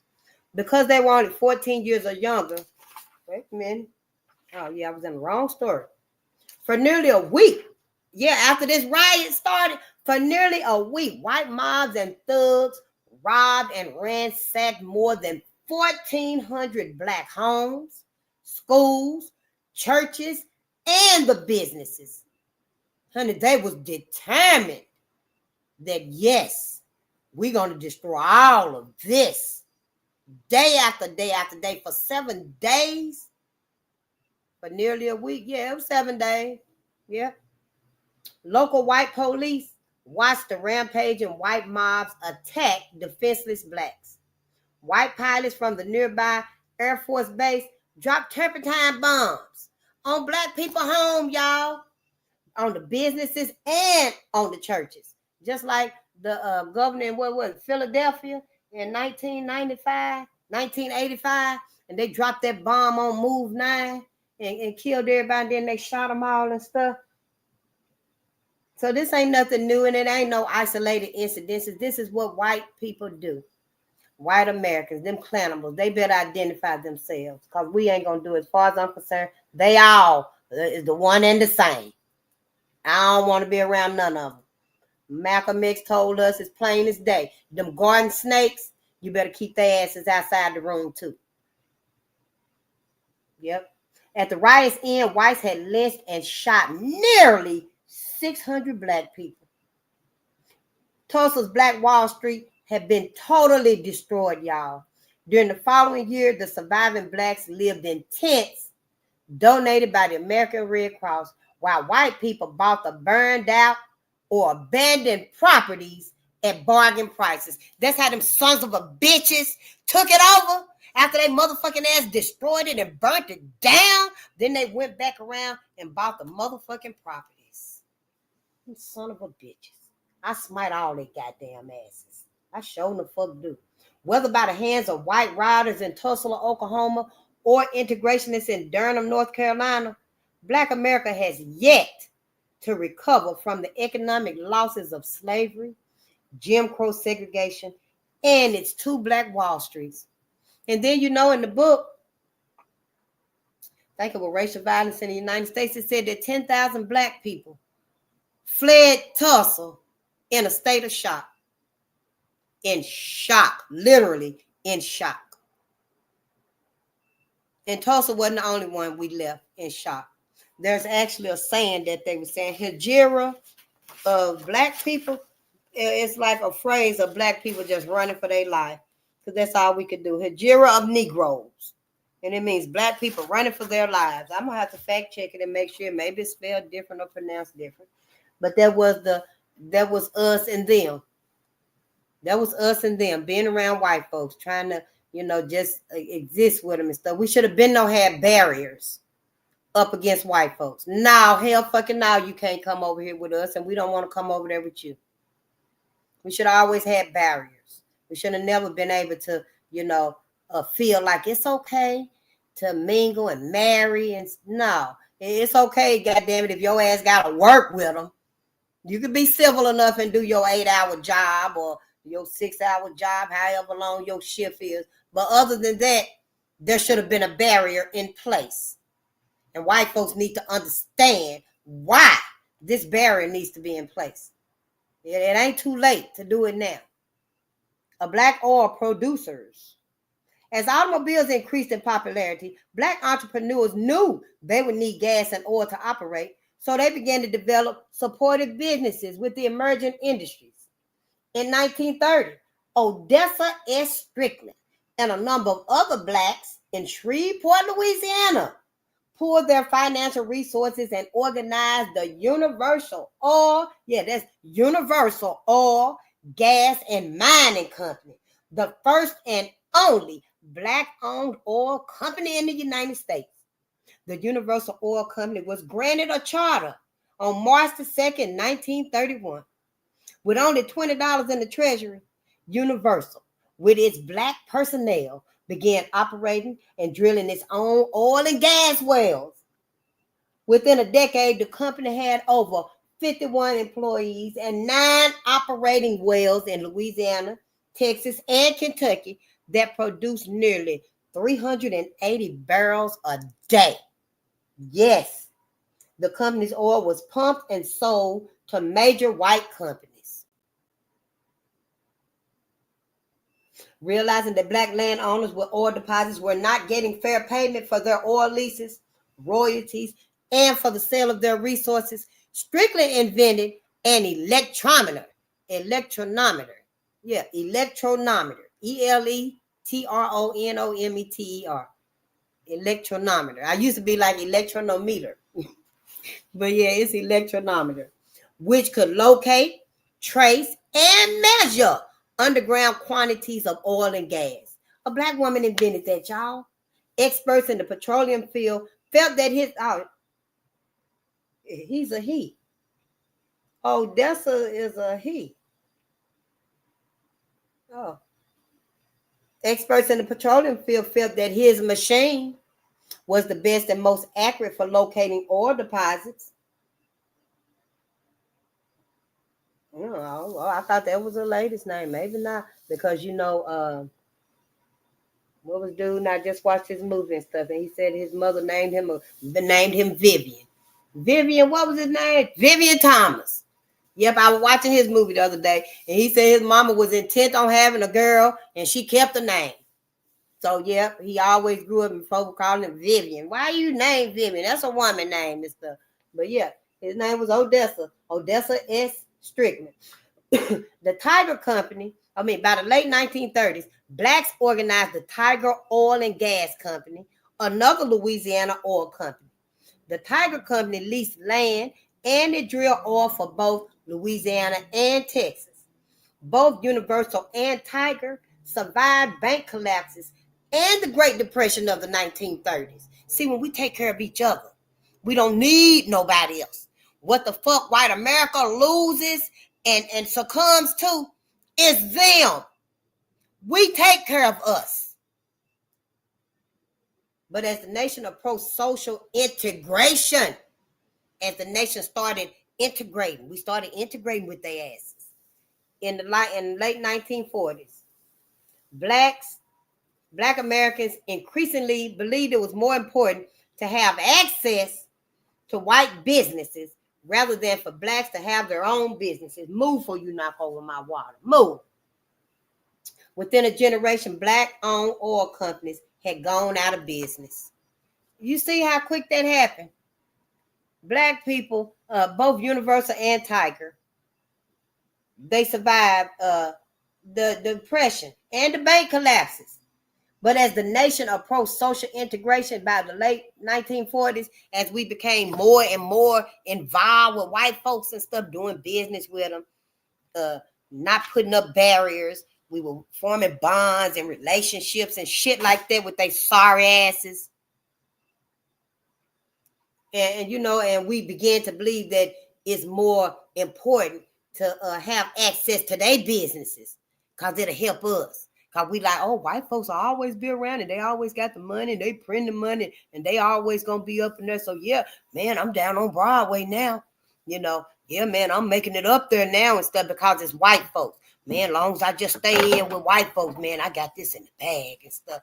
Putting all your eggs, all your trust, all your loyalty in they sorry motherfucking manipulative, murderous asses. That's what the fuck happened. Then within a generation, what, 25 years? Within a generation, black-owned oil companies had gone out of business. Now your ass ain't got no oil companies, no gas companies, no grocery stores, no schools, no dentists, no hospitals, no banks. Your black asses ain't got nothing. You sure the fuck don't. And white folks ain't finna have nothing either because they done fucked it up. Young Boys Incorporated. For several years, Young Boys Incorporated was the most powerful and profitable black business enterprise in America.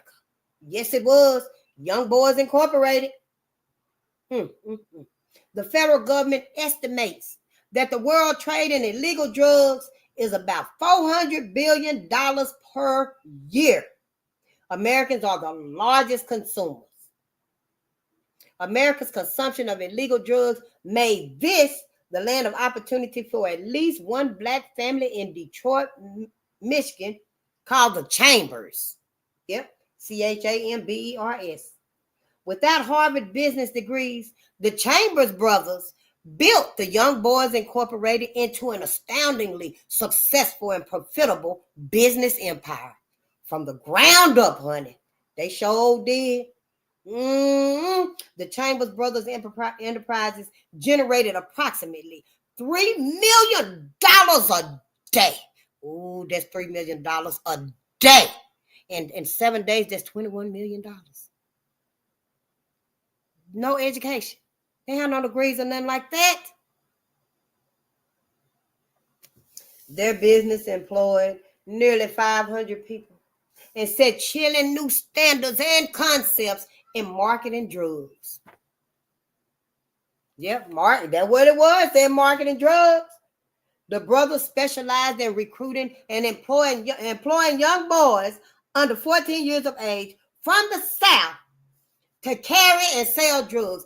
All of this greatness, and it's wasted on drugs. It's wasted on drugs. Do you know what else this greatness could have done and contributed to the minds of our kids, our youth? But we wasted away on bullshit. $3 million a day for drugs. No contributions to society, to the family, no sincere pride. I mean, you know, until the families realize, oh, this drug money. I don't want that blood money. But until then, it's like, oh, everything might be legit and stuff, but it ain't. That's why we got to use discernment. I don't know. Hell, I didn't know I was going to say selling drugs, but that's what it was wasted on. The young boys were well-trained marketers and collection enforcers. The most imaginative aspect of the family business was the age of the drug sellers. Because they was only 14 years or younger, they were beyond prosecution by the law.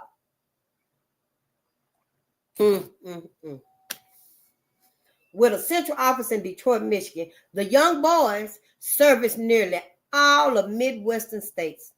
Their annual sales of more than $1 billion in cocaine and marijuana made it the biggest and most profitable black business in America. The authorities eventually busted the Chambers brothers. They had made a video of themselves swimming in a pool, literally filled with money, and the tape fell into the hands of the law enforcement. Like most blacks who engage in illicit activities for profit, the Chambers brothers did not have an economic structure in their community through which to launder their ill-gotten gains. What did they do? They engaged in conspicuous consumption and painted a target on their own backs. Yep, sure did. $3 million a day selling drugs, destroying the mind of young black boys. for something that ain't even true, even real, ain't even supposed to be, for blood money. You see what happens to us when we don't have our focus and we take these extreme measures to come up. It ain't even worth it. That is like, wow, y'all, look how much we done read of this book. Oh, wow, by the time we read this book again, we're going to remember these stories. Y'all might remember some of the names and stuff. It's so many to me now. I'm just trying to hang on. Blacks invented lottery. Ain't that some shit? Black people invented lottery. Today's state lotteries are a legalized outgrowth of a policy game that Samuel R. Young, a black man, invented in 1885 in Chicago, Illinois. This game, particularly known as, popularly, it was popular too. This game, popularly known as playing the numbers, thrived illegally in black communities across America until the late 1950s. I did see a movie about numbers. They were running numbers. I forgot the man's name. It might come to me. Policy became the biggest black-owned business in the world, with combined annual sales in the 1930s reaching as high as $100 million and employing tens of thousands of black people nationwide. Blacks of all class levels, ages, and education played the numbers. Groups of black people owned and operated the policy business in every city. The groups had names such as digit barons, numbers bankers, and sportsmen, but the most common name was policy kings. When black people controlled policy in black communities, the policy kings were not necessarily viewed as gangsters. To many people, they were good guys. They were guardian angels in the black communities. They built businesses, provided jobs, held politicians accountable, and capitalized aspiring black entrepreneurs. Policy dollars bankrolled black banks, insurance companies, hospitals, businesses, and politics. In the decades following the Great Depression of the 1930s, these black guardian angels, or Robin Hoods, were pushed out of the policy game by white gangsters, social integration, and state governments. You see, there go that bullshit again. There go that motherfucking bullshit again. Now, after you done built down our cosmic greatness of Durham, our Black Wall Streets of Durham and Tulsa, and then we find other ways. Now, the drugs, now that shit right there, I ain't supporting that right there. I don't even support that. I don't even get high and drunk, intoxicated, and out of my mind like that to be living life on earth around white people. You black people, you better learn how to stay sober. That's all I got to say about that. But black people, to find another way to come up again and to sacrifice black minds, young black boys for that right there, it should have been stopped. Black people should have stopped it instead of letting it go on, and then white law got to come in and stop it. That's some bullshit right there with your scare asses. But, for black people inventing lottery, there was another way for black people to come up and take care of black people. They weren't thugs and gangsters and stuff. They wasn't hurting the community. Samuel R. Young, when he invented and created that lottery streak right there, that was, like it just said, to build businesses, provide jobs, and it held politicians accountable, and it capitalized aspiring black entrepreneurs, and helped them to get up to a position where they can be of service to our people, and our people can be of service to them. See, that's how we take care of each other. And then white gangsters with they motherfucking plan and manipulative, murderous asses got in the way of that. It ain't nothing you can do that white folks won't try to infiltrate and get in on. It said they did it by integration and state governments. It's got to be a clean break from here on out. We can't have no little to none dealings with white America after this. This is it, Black America. Samuel R. Young conceived of the policy game while watching gamblers on a Mississippi River boat. After migrating to Chicago, Illinois, Young began selling daily policy in Bronzeville, the city's black community. To play policy, the number writer would write the bet and give the player a carbon slip as a receipt. Bets could be placed for as little as 5 cents, and such a bet would pay $5. Yep, that was the lottery. The player picked any 3 numbers between 1 and 78. Pick 3! Wait a minute. I don't even play lottery because I don't gamble. I don't even know how to play spades. But pick 3. The player picked any 3 numbers between 1 and 78. The illegal daily policy spread to Harlem. It was illegal now. The illegal daily policy spread to Harlem in New York, where it was initially operated by Stephanie St. Clair, also known as Madam Queen, and Ellsworth Bumpy Johnson. That was the movie I seen, Bumpy Johnson. Who was playing that part? What was his name? Oh, his name on the tip of my tongue. He played Mad Dog in Jason's Lyric. What was his name? You know who I'm talking about. Yeah, him. In the mid-1930s, Al Capone had moved in on black policy operators in Bronzeville, New York. Dutch Schultz, Lucky Luciano, and other New York mafia figures seized the game in Harlem. Oh, honey, they came down on, now we got to put a stop to them. Ain't that about some shit? What? And see, I them motherfuckers that, got them up on their walls and stuff like that, and I just be looking at the stuff on their walls. I'm like, wow, they know their history and stuff, not knowing that. Also, these were the motherfuckers that stomped on black people and took them over. Let me get my motherfucking cancel my order. My black ass going home to cook. I'm going somewhere else.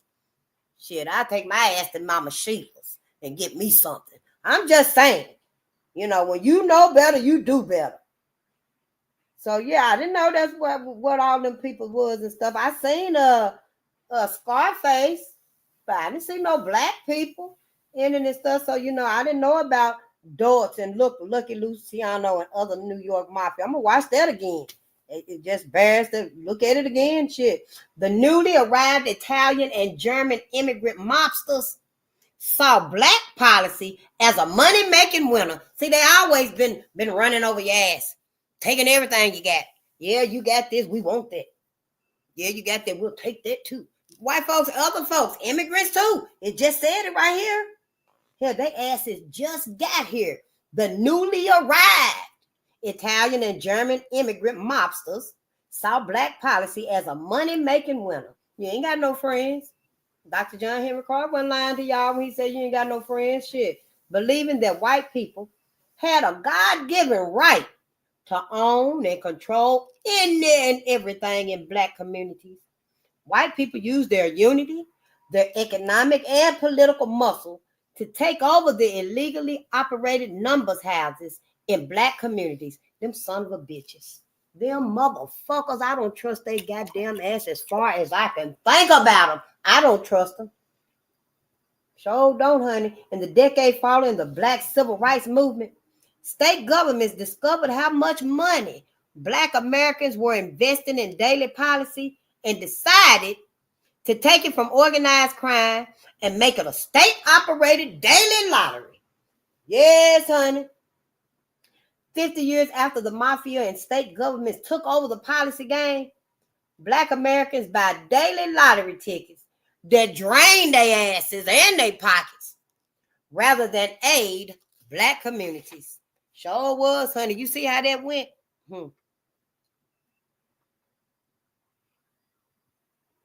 Ain't nothing your mama, your grandmama, your great-grandmama can say that we got to let this heal together. Racial reconciliation, your pastor either, your teachers, nobody can say that we got to racially reconcile and heal ourselves with white people. Stuff how we don't. At this point right here, it ain't nothing to reconcile with their asses but getting away from them. That's it. And that's all. Can we reconcile to be separate? Y'all stay y'all asses over there. Work y'all self out. with your clanimals. Try. I don't know. They're gonna have to talk amongst themselves. Maybe they all want to decide, yeah, we'll all be clanimals. I don't know how they're gonna do it. But it's got to be away from us. And this is the last one right here. Yep. Oh, and then we'll be on chapter 8. Oh, my ancestor. Let's read. Slavery was insured. Yeah. Slavery was insured. Is that why the masters got money too? They got reparations too. See, I didn't know all them folks got reparations. Every damn body got reparations. Somebody got reparations that wasn't even in America. I don't know, was it the Japanese, the Italians, or something? I'll find that little bit of index card I got. Because it said that them folks got reparations, and I had on the side right there, they wasn't even here.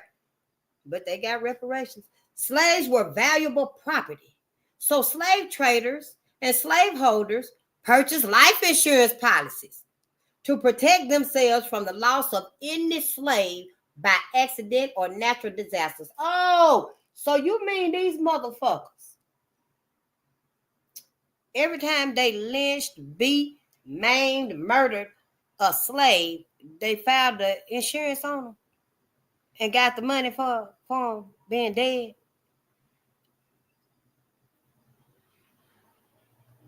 This whole time, they had insurance policies. By 1810, Lloyds of London, Lloyds of London, LLOYDS, held a monopoly on marine insurance and paid off on claims of natural death and perils of the sea. However, slaves had to be examined by one of their representatives for soundness before any policies were issued. Policies value slaves at 2/3 their market value, with rates set for 1 to 5 years. The annual premium for a policy on a black man valued at $700 cost and $11.85 per year.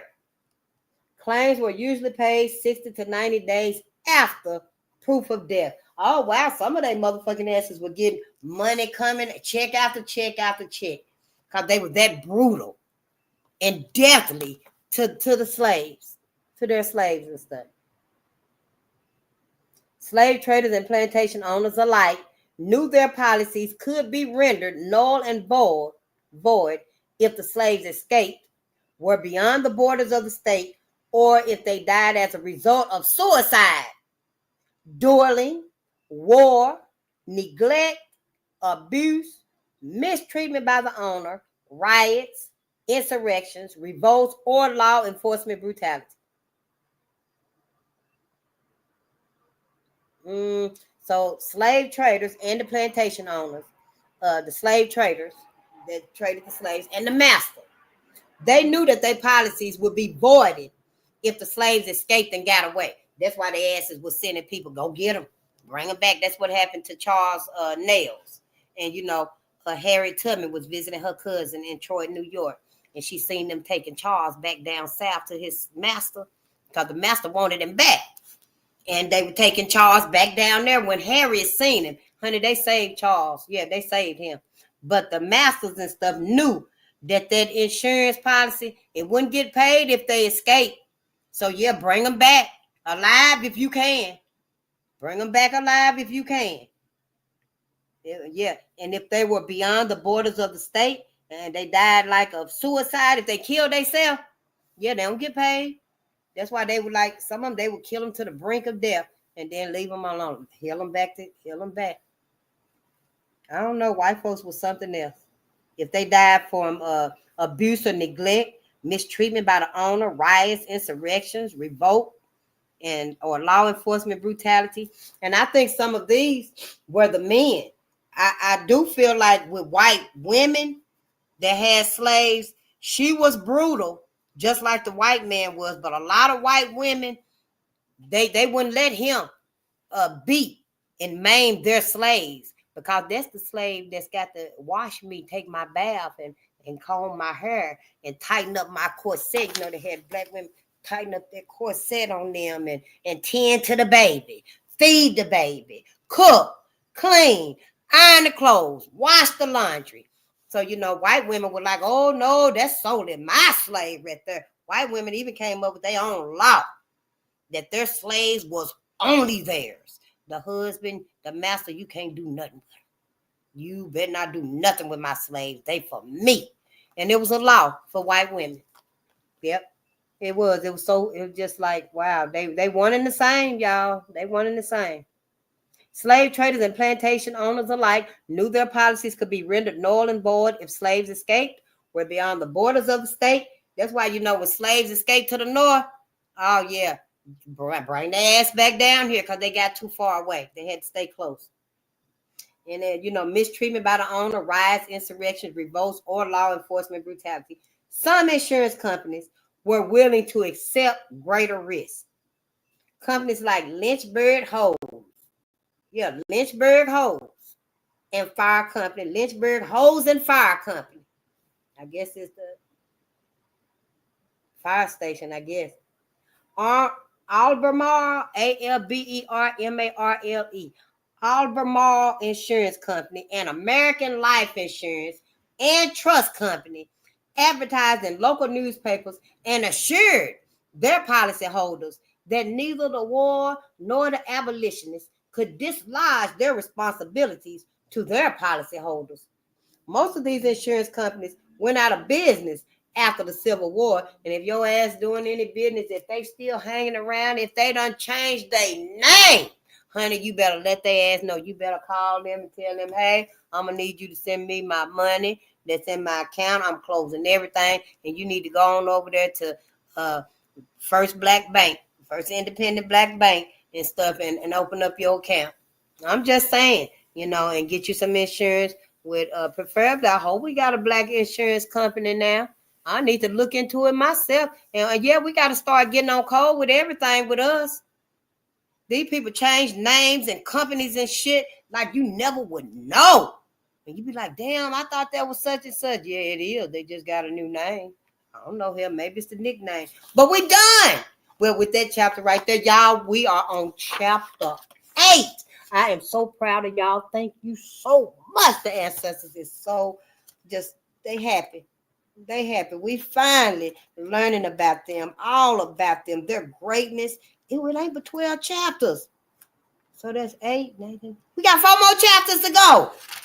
Hey, oh, hey, oh. Oh, this is wonderful. And then we will be done with this book right here. I wish we had his other book, but we didn't have volume 1. This is volume 2. We'll get volume 1 eventually. We're going to get volume 1, and we're going to read that too. We're going to have us a shelf with our books that we read. I know we wrapping up now. Right now. This is our 6th book, I think. We read Red Summer, Racial Violence in Kentucky, 1865 to 1940, Racial Violence in the United States. Then we read Lynchings in Duluth. Then we read They Were Her Property. Now we are reading 100 Years of Lynching. Yes. And during the daytime, we're reading More Dirty Little Secrets. During the daytime, we just been reading about our heroes and stuff, so we can learn our greatness too. During our midnight walks with the answers, because that's a lot. That is a lot to take in at nighttime stuff. And it really don't leave for the greatness, except for to learn it during the daytime. I wish we could do it early in the morning, but I talk too long. We got things to do early in the morning. Got to get up, get clean, go out, get the family ready and stuff. Ain't nobody got time to sit down and be looking and listening and stuff. Got to make sure shoes is tied and on right. Somebody done ate their fruits and stuff and drank your juice. Let me make sure your hair comb, your face is clean and got a little grease on it, a little Vaseline. So yeah, noontime, I hope that works for everybody. 12 noon and 12 midnight, 12 and 12. But yes, I'm so proud of y'all. Thank y'all so much, because I still do be feeling like, eventually the the disconnect gonna show itself, because our ancestors are very deserving of this. And I know, at some point some of us be like, yeah, it's too much, for the ancestors. But and if it is, then I don't want you to feel bad that you have to go. Whenever it resonates with you again, there are some of us out here that love and teach about our ancestors, the good, the bad, the ugly, the savage, and the ravishness. Now, other folks and stuff, they handle it pretty well. And I will too. When I get to that point and stuff, and I find my pace, and and I can be calm and stuff, and tell us these things, because I'm just learning it too. Then we'll be better able to pass on this knowledge to each other and stuff in a more healthy way. Because if you really not processing these stories at the end of the night and stuff, I mean, even if you just say a little quick, speech of yours to get rid of all that negative energy and stuff, that's fine. You can voice it, or internally just process it and stuff. Then that's what you're supposed to do. We ain't supposed to keep all of this in us and on us and stuff, because it'll take over. It's a lot. We ain't never known no savageness like this, and then they don't call the black man the savage too. And I bet I never hear a motherfucker call a black man a savage. I don't think I ever have in real life and stuff. But if I do, I done seen it on some shirts though. A lot of people have them shirts on savage. They don't even know what the fuck it means. But yeah, I bet I never hear no shit like that. Talking about the black man is a savage and stuff. Even our motherfucking hotheads out here and stuff. Go out there and reach your sons, your brothers, your cousins, your uncles. If you got them and stuff, they hotheads out there. They all restless in the mind and stuff. If they can be saved and stuff, get them some help. Give them some help. Give them some focus so they can, have that right perspective that they need. We need productive perspectives to look through now. To save us, we do. And I don't want nobody to lose their sons and brothers. I don't want us to lose our men, our boys and stuff out here in the streets. We got to at least try to save them this last time now. Now, if they beyond you saving them and stuff, then yeah, maybe you need to get them to somebody that's got a little bit more testicular fortitude about themselves. I'm just saying, all of us ain't strong for this stuff. Some of them might be like, oh shit, yeah, I can't do nothing with you. I'm gonna have to pass you on.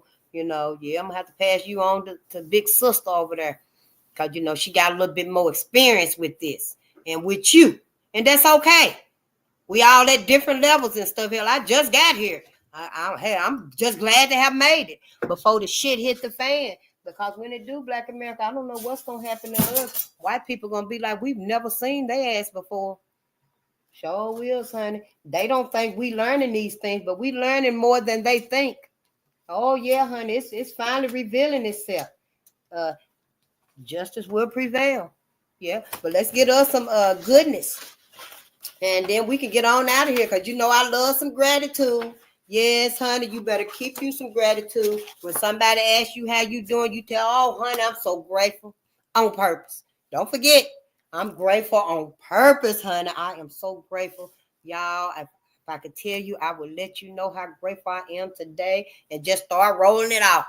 Yeah, just start telling them and stuff, because you grateful. Oh, you going to get more to be grateful about and stuff. Hell, give them some. Let them know what they can be grateful about. Girl, I'm grateful you made it up here this morning. Ooh, girl, look at all them things they got over there. Let's get ready to shop. I mean, I'm just saying, whatever your day-to-day is and stuff, when you out, you let them know. Give them some examples so it can help them. It can help us. I'm just saying, gratitude, y'all, it shields you from negativity. And it's a lot of negativity out there and stuff. You can't even go outside and take a good breath, a deep breath, and just release it and just be happy that the birds is chirping and stuff. Somebody looking out their window at your ass. Somebody always peeking, watching you, looking out their side eyes at you and stuff. All kind of negativity. But when you grateful, honey, that shit bounce back and slap their ass in the face. I'm just saying, be grateful. I'm just saying now, the negativity can't touch you, so it's got to go back. Send that shit right on back to their ass. I'm learning to transmute everything into love and send it right back. Yep, to its sender. I transmute it into love, though. I don't want to send their ass back that evil that they be sending to us. You don't want to send that evil back to them. Just transmute it into love and send that shit back to them. Yeah, it's going to knock them on their ass, too. Yep. Gratitude makes you at least 25% happier. Folks don't know why you so damn happy today. Why you happy today? You hit the lottery. Fell in love. Oh, she got a new car. They don't know why you 25% happier. It's gratitude. Just let them know gratitude makes you 25% happier. No, I ain't had sex. You know, now I don't even play lottery, you know, or whatever the case may be. It's just gratitude makes you 25% happy. We seem to think that money and clothes and shoes and other people make us happier. Make us happy. And no, it don't. You make you happy. It's your responsibility to make sure you always happy. Because people die, people change, people want somebody else. You know, things happen in life. People move. Got to go to college, going out of country, you're traveling, you know, you're a musician and stuff. You're always on the road. You're a truck driver. I don't know. Things change. So you got to be your only source of being happy, being your happiness. That way can't nobody ever take it away from you. Shit, then you ain't on the phone and stuff. Yeah, where you at? I know, I just need to hear your voice. I just need to see your face, you know. Send me a picture of your feet. I mean, I'm just saying, you got to be responsible for your happiness. When you learn that right there, and I'm telling you how to do it, shit, just be grateful. Shit, yeah, just look outside and shit. Just be grateful for the sun, the birds, and the squirrels and stuff. Be grateful for something. The rest of it gonna come to you. Yep. Being grateful, y'all, it rewires your brain. It eliminates stress and it heals you. Yeah, we can do some research on this right here. I am. I want to know how gratitude heals you. Gratitude eliminates stress. Gratitude improves your sleep. You can sleep like a baby. You ain't got all them stresses on you no more. You know, even when you got one new option that came up, oh, that light bill due Friday. I got to pay that motherfucker by 5 o'clock. Honey, be grateful. I'm so grateful I got to Friday at 5 o'clock to pay this light bill. Yes, I'm so grateful now. I can go out here and I can help such and such clean up a little bit because she do need some cleaning and stuff, you know. Sister got 5 kids over there, 4 of them girls. I can go and help her braid them girls' hair. I'll put some cornrows to the back. I ain't gonna do nothing expensive and, you know, extravagant and shit, drawing hearts and shit like that and stuff. But I'm gonna put some cornrows down to the side or to the back, make that little $25, $30. I'm just saying, the bill ain't but $115. Shit, any options. I'm gonna take this light bill right here and I'm gonna staple it on this sign right here. Please help. And I'm going to that corner and that corner. And I'm going to have that sign right there. Whoever say, come over to this parking lot, we going to call and pay this bill right now. I'm going to tell them I ain't getting in your car, but I'm going to walk over there, you know, and let them pay that bill for you and stuff. But gratitude, it just gives you options. It gives you prosperity, abundance, opportunities, and you can sleep like a baby. You can sleep like a baby. Now you can decide which option you want to use. You see what I'm saying? Gratitude, y'all, it boosts your self-esteem and your performance. Gratitude enhances the law of attraction. Whatever you're grateful for, more of it finna come to you. Yes, honey, I'll be grateful for my paycheck. Yes, I am so grateful for my paycheck. It's already gone. I'm still grateful for it. More finna come now. Yep, more finna come. More of the like or the same, because that's the law of attraction. You just got to open the door. I mean, shit, don't just turn it. Open the door so it can come in to you. And gratitude, y'all, it improves your relationships. Yeah, I think I used to be negative all the time. Don't nobody want to be around no negative person. Your ass want some of this. Come in here, let me fix your ass something. No, that's all right. I'll fix my own sandwich. You know, I'm just saying. People want to be around people that are grateful, appreciative, you know, that's okay.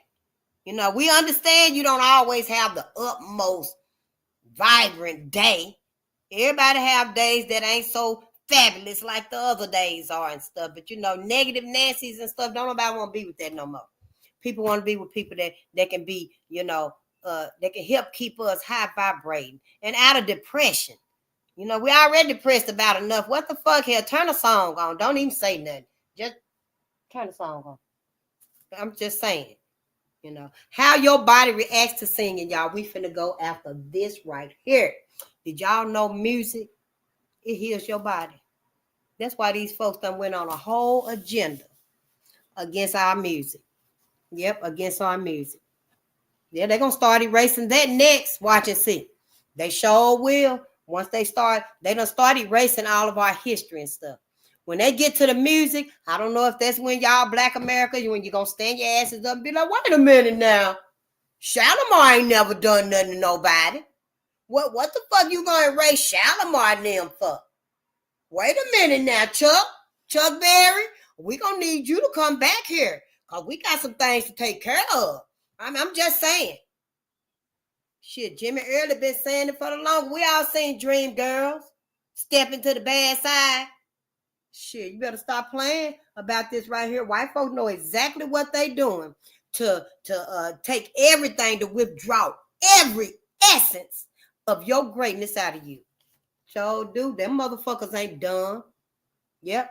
But when you singing joyful or expressive songs, y'all, it nourishes your heart. Your heart. You see white folks doing all this dancing and singing and shit. It don't even do nothing for their motherfucking asses. You a goddamn lie. I saw they motherfucking asses on that Wayfair commercial. What they saying? Cool in the game?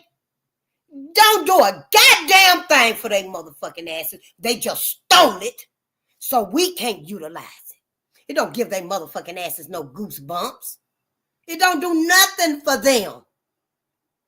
They just stealing shit and making us think, oh yeah, you come to the cookout, come on. And you teaching them all the dances and moves and shit. I'm kind of glad that the cosmos did not give us the key to our neuromelanin. Because we some of y'all motherfucking asses, gave it to them.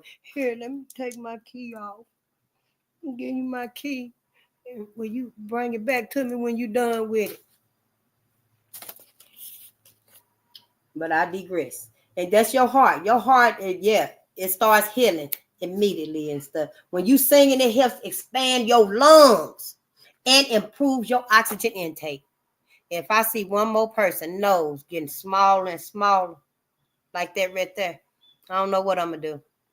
I don't know. I might just go buy me a boom box and he'll just be walking down any street I'm on and just turn it up. Somebody need to sing some songs because we ain't breathing like us no more. We breathing like white folks. We almost taking these shallow breaths. I've been wondering how long I've been breathing like white folks. I went to an event with my daughter and the lady there was teaching breathing exercises. And I went. I learned how to breathe deeply. And then I still didn't connect it that we are breathing wrong. I started wondering to myself, well, hell, why are we breathing wrong? Yeah, what the fuck wrong with us? Because, Dr. Francis Cress Welsing said that we have our nostrils. Them right there's we different from white folks. Everybody done said it. Our nostrils are big for a reason, so we can get more airflow. But we ain't using it like that because we breathing shallow like white folks. Honey, I'm going to be breathing so damn deep, my nostrils going to be open every time. You mad? No, I ain't mad. I'm breathing. So we'll see. You better start opening your nose up, breathing deeply. I hate when folks breathe in my face. I ain't lying now. I do. But we're going to have to learn this. We're going to have to get back on track. I remember that one time, that one lady, she was a little bitty short lady to a little white lady. I was working with her one day and stuff, and I think I was training her or something, and she was shorter than me and stuff, and she came over where I was at, and she went, oh, honey, I was like, oh, my ancestors, why you have to breathe in my face? I don't like that shit, but we got to start breathing right. I ain't saying breathe out in folks' face. Don't practice this when you're around everybody else. Everybody's breath don't smell okay. Everybody don't like to see and feel you blowing breath out at them and stuff, their direction and stuff. I feel like when people burp, I hate when I'm online doing this and I'm drinking water and then I got the burping. I don't like that. I hate when I see somebody on their line, they burping. And I know, Brother God, I seen you do it a few weeks ago and I'm like, ugh. But yeah, I'm just saying, I can be petty too. Shit, I'm your sister. Shoot, I just got my little ways about me too. But yeah, just start breathing. Be mindful of yourself. I mean, we always want to be mindful, okay? Yeah, we always want to be mindful. We don't want to irritate and just be agitating each other and stuff just for no fucking reason. Singing helps you regulate emotions like frustration, anger, and stress out of your liver, y'all. You ain't only got all them pills on your dresser accumulating in your liver. Your mama taking all them pills every day and stuff. Start her off on low meat, no little to no meat. Then get rid of all that mucus forming foods and stuff that you might be eating. Clean your diet up. Call Dr. Yaki. That's our brother. Call my brother and give him your diagnosis and stuff and ask him, where should you start? Don't stop none of that medicine and stuff, because, honey, your ass would liable to faint. You stop a pill. I was taking that blood pressure pill for 3 weeks, and I wasn't even taking it every day. Just when my blood pressure was high, because I had to get them teeth pulled. Well, it was just 1 tooth, but they tricked me. The motherfuckers took like 3 teeth out of my mouth. But I digress. I'm just saying, And then the lady told me, well, Mrs. Brown, you're going to have to take these pills for the rest of your life. And I was like, oh, Lord, wait a minute now. I only been taking it 3 weeks. You said take it so I can get my blood pressure down and you can pull the tooth. Now you saying I'm going to have to take it for the rest of my life? I don't know. I was like, no, you're a lie. You is a lie, honey. I be drinking beet water. You can get okra and garlic and soak it and stuff, honey. That'll lower your blood pressure. Yeah, stop smoking cigarettes. That's why I'm trying to stop smoking cigarettes. It's a struggle. Yeah, but I'm working on it. Yeah, trying to stop smoking cigarettes and stuff. I don't drink sodas and stuff like that no more unless I take my aunties off the altar, because I put them stuff on their altar. And I'll drink it too and replace it for them and stuff. But just clean up your diet. Because I was like, no, I don't want to take no damn little bitty old pill. And I know it, because she was like, well, it's the lowest dosage for now. Yeah, so, I was just like, no, it's got to be other ways. It's got to be other ways, y'all. White folks a lot about everything. You start critiquing everything that they telling you. Be mindful. Use your intuition.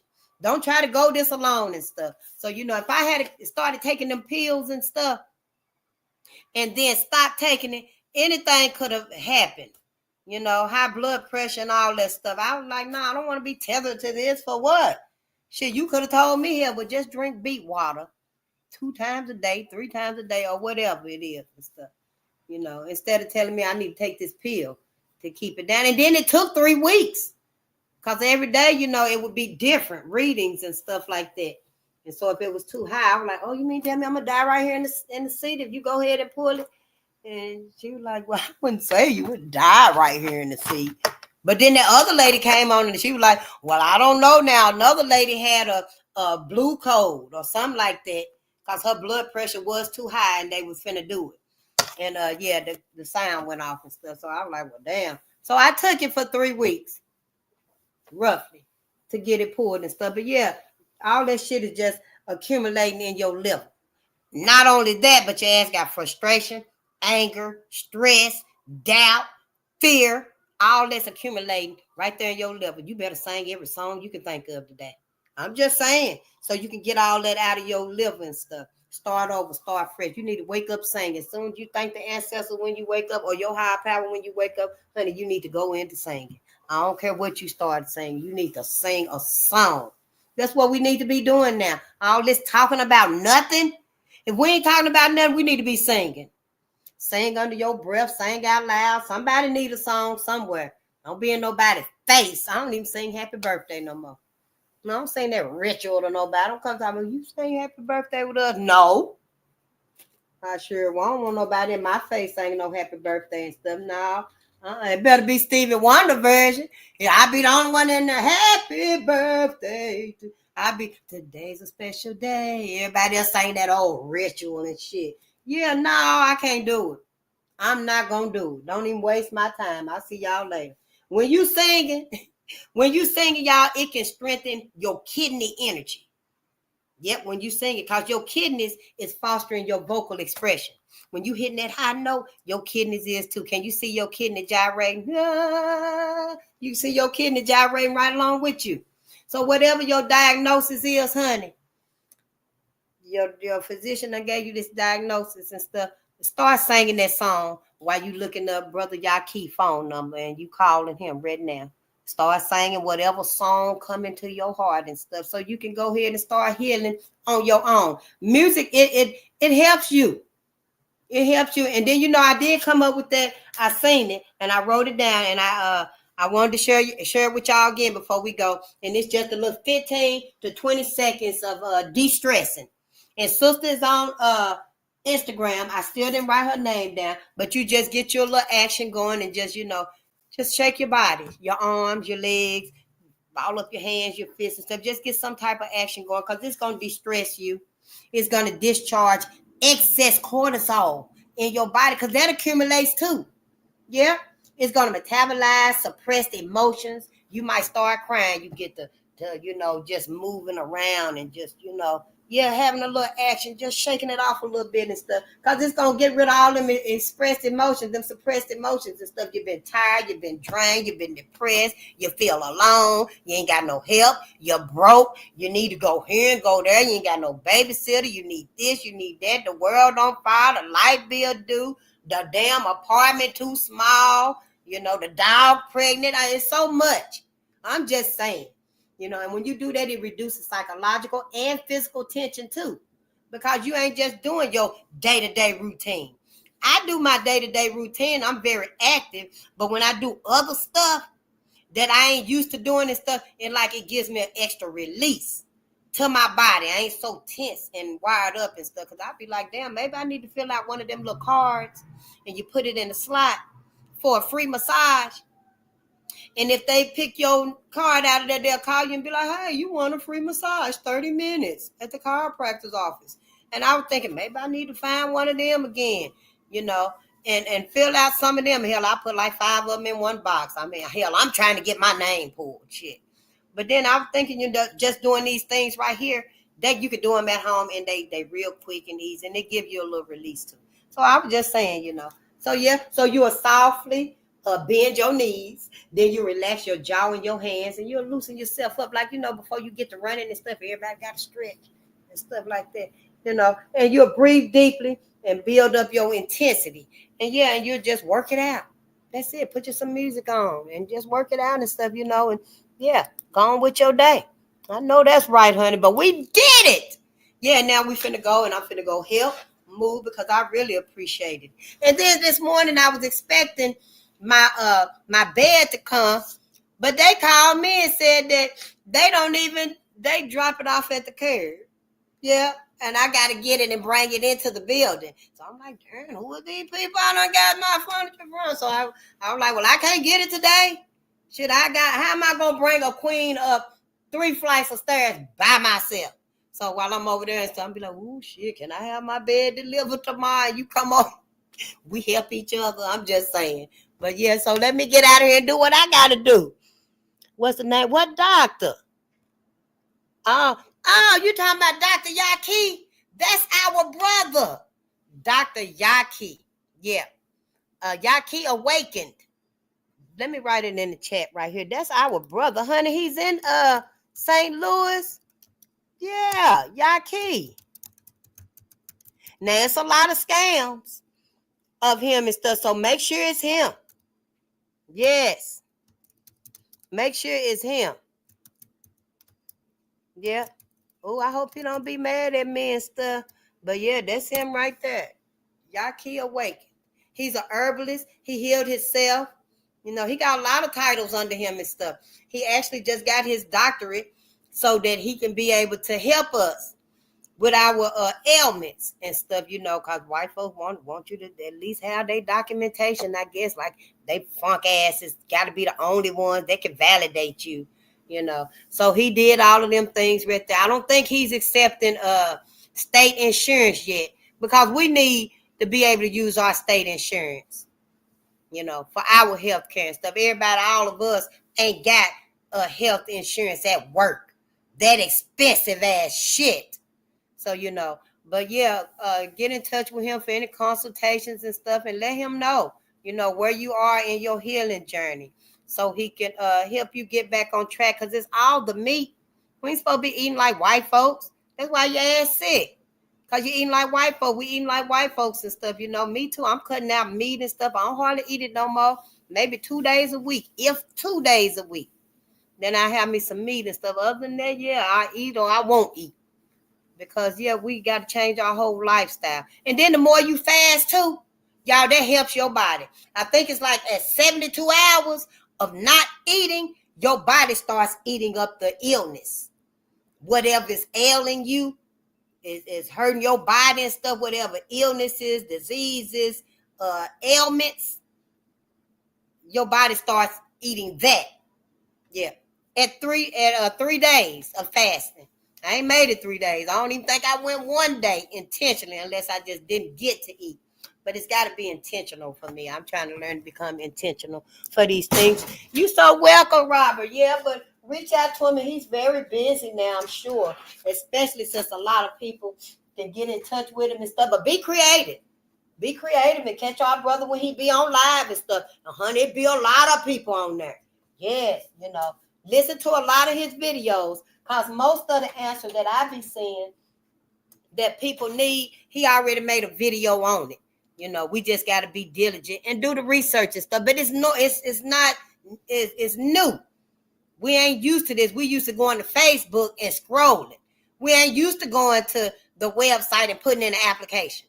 We ain't used to going to a website and doing some serious work that needs to be done, like filling out your taxes and or doing whatever you need to do on there and stuff. We just used to going on the computer and scroll and waste time and stuff.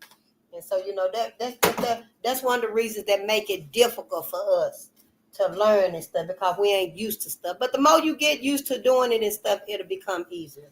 It just takes time for each and every one. That's why I like repetition. The more I do some stuff, it just become like repetition. And then it really don't leave time for no anxiety, because you know what you're doing. And it ain't going to last long. You ain't going to be stuck on this page and that page. Oh, God, I done cut the computer off. How am I going to tell them I got to reboot my computer and all of that stuff right there? Because it's repetition now. Them babies ain't going to be ready to kick your head off because you trying to make them read and stuff, because it's repetition now. They done heard you read it 3 times and you stuttering. By now, they like, I know I can read that story better than she can read it. Hell, it's 2nd grade. I'm just saying. Be patient with us. Yeah. So, let's just get out of here. Ooh, and we almost out a little early anyway.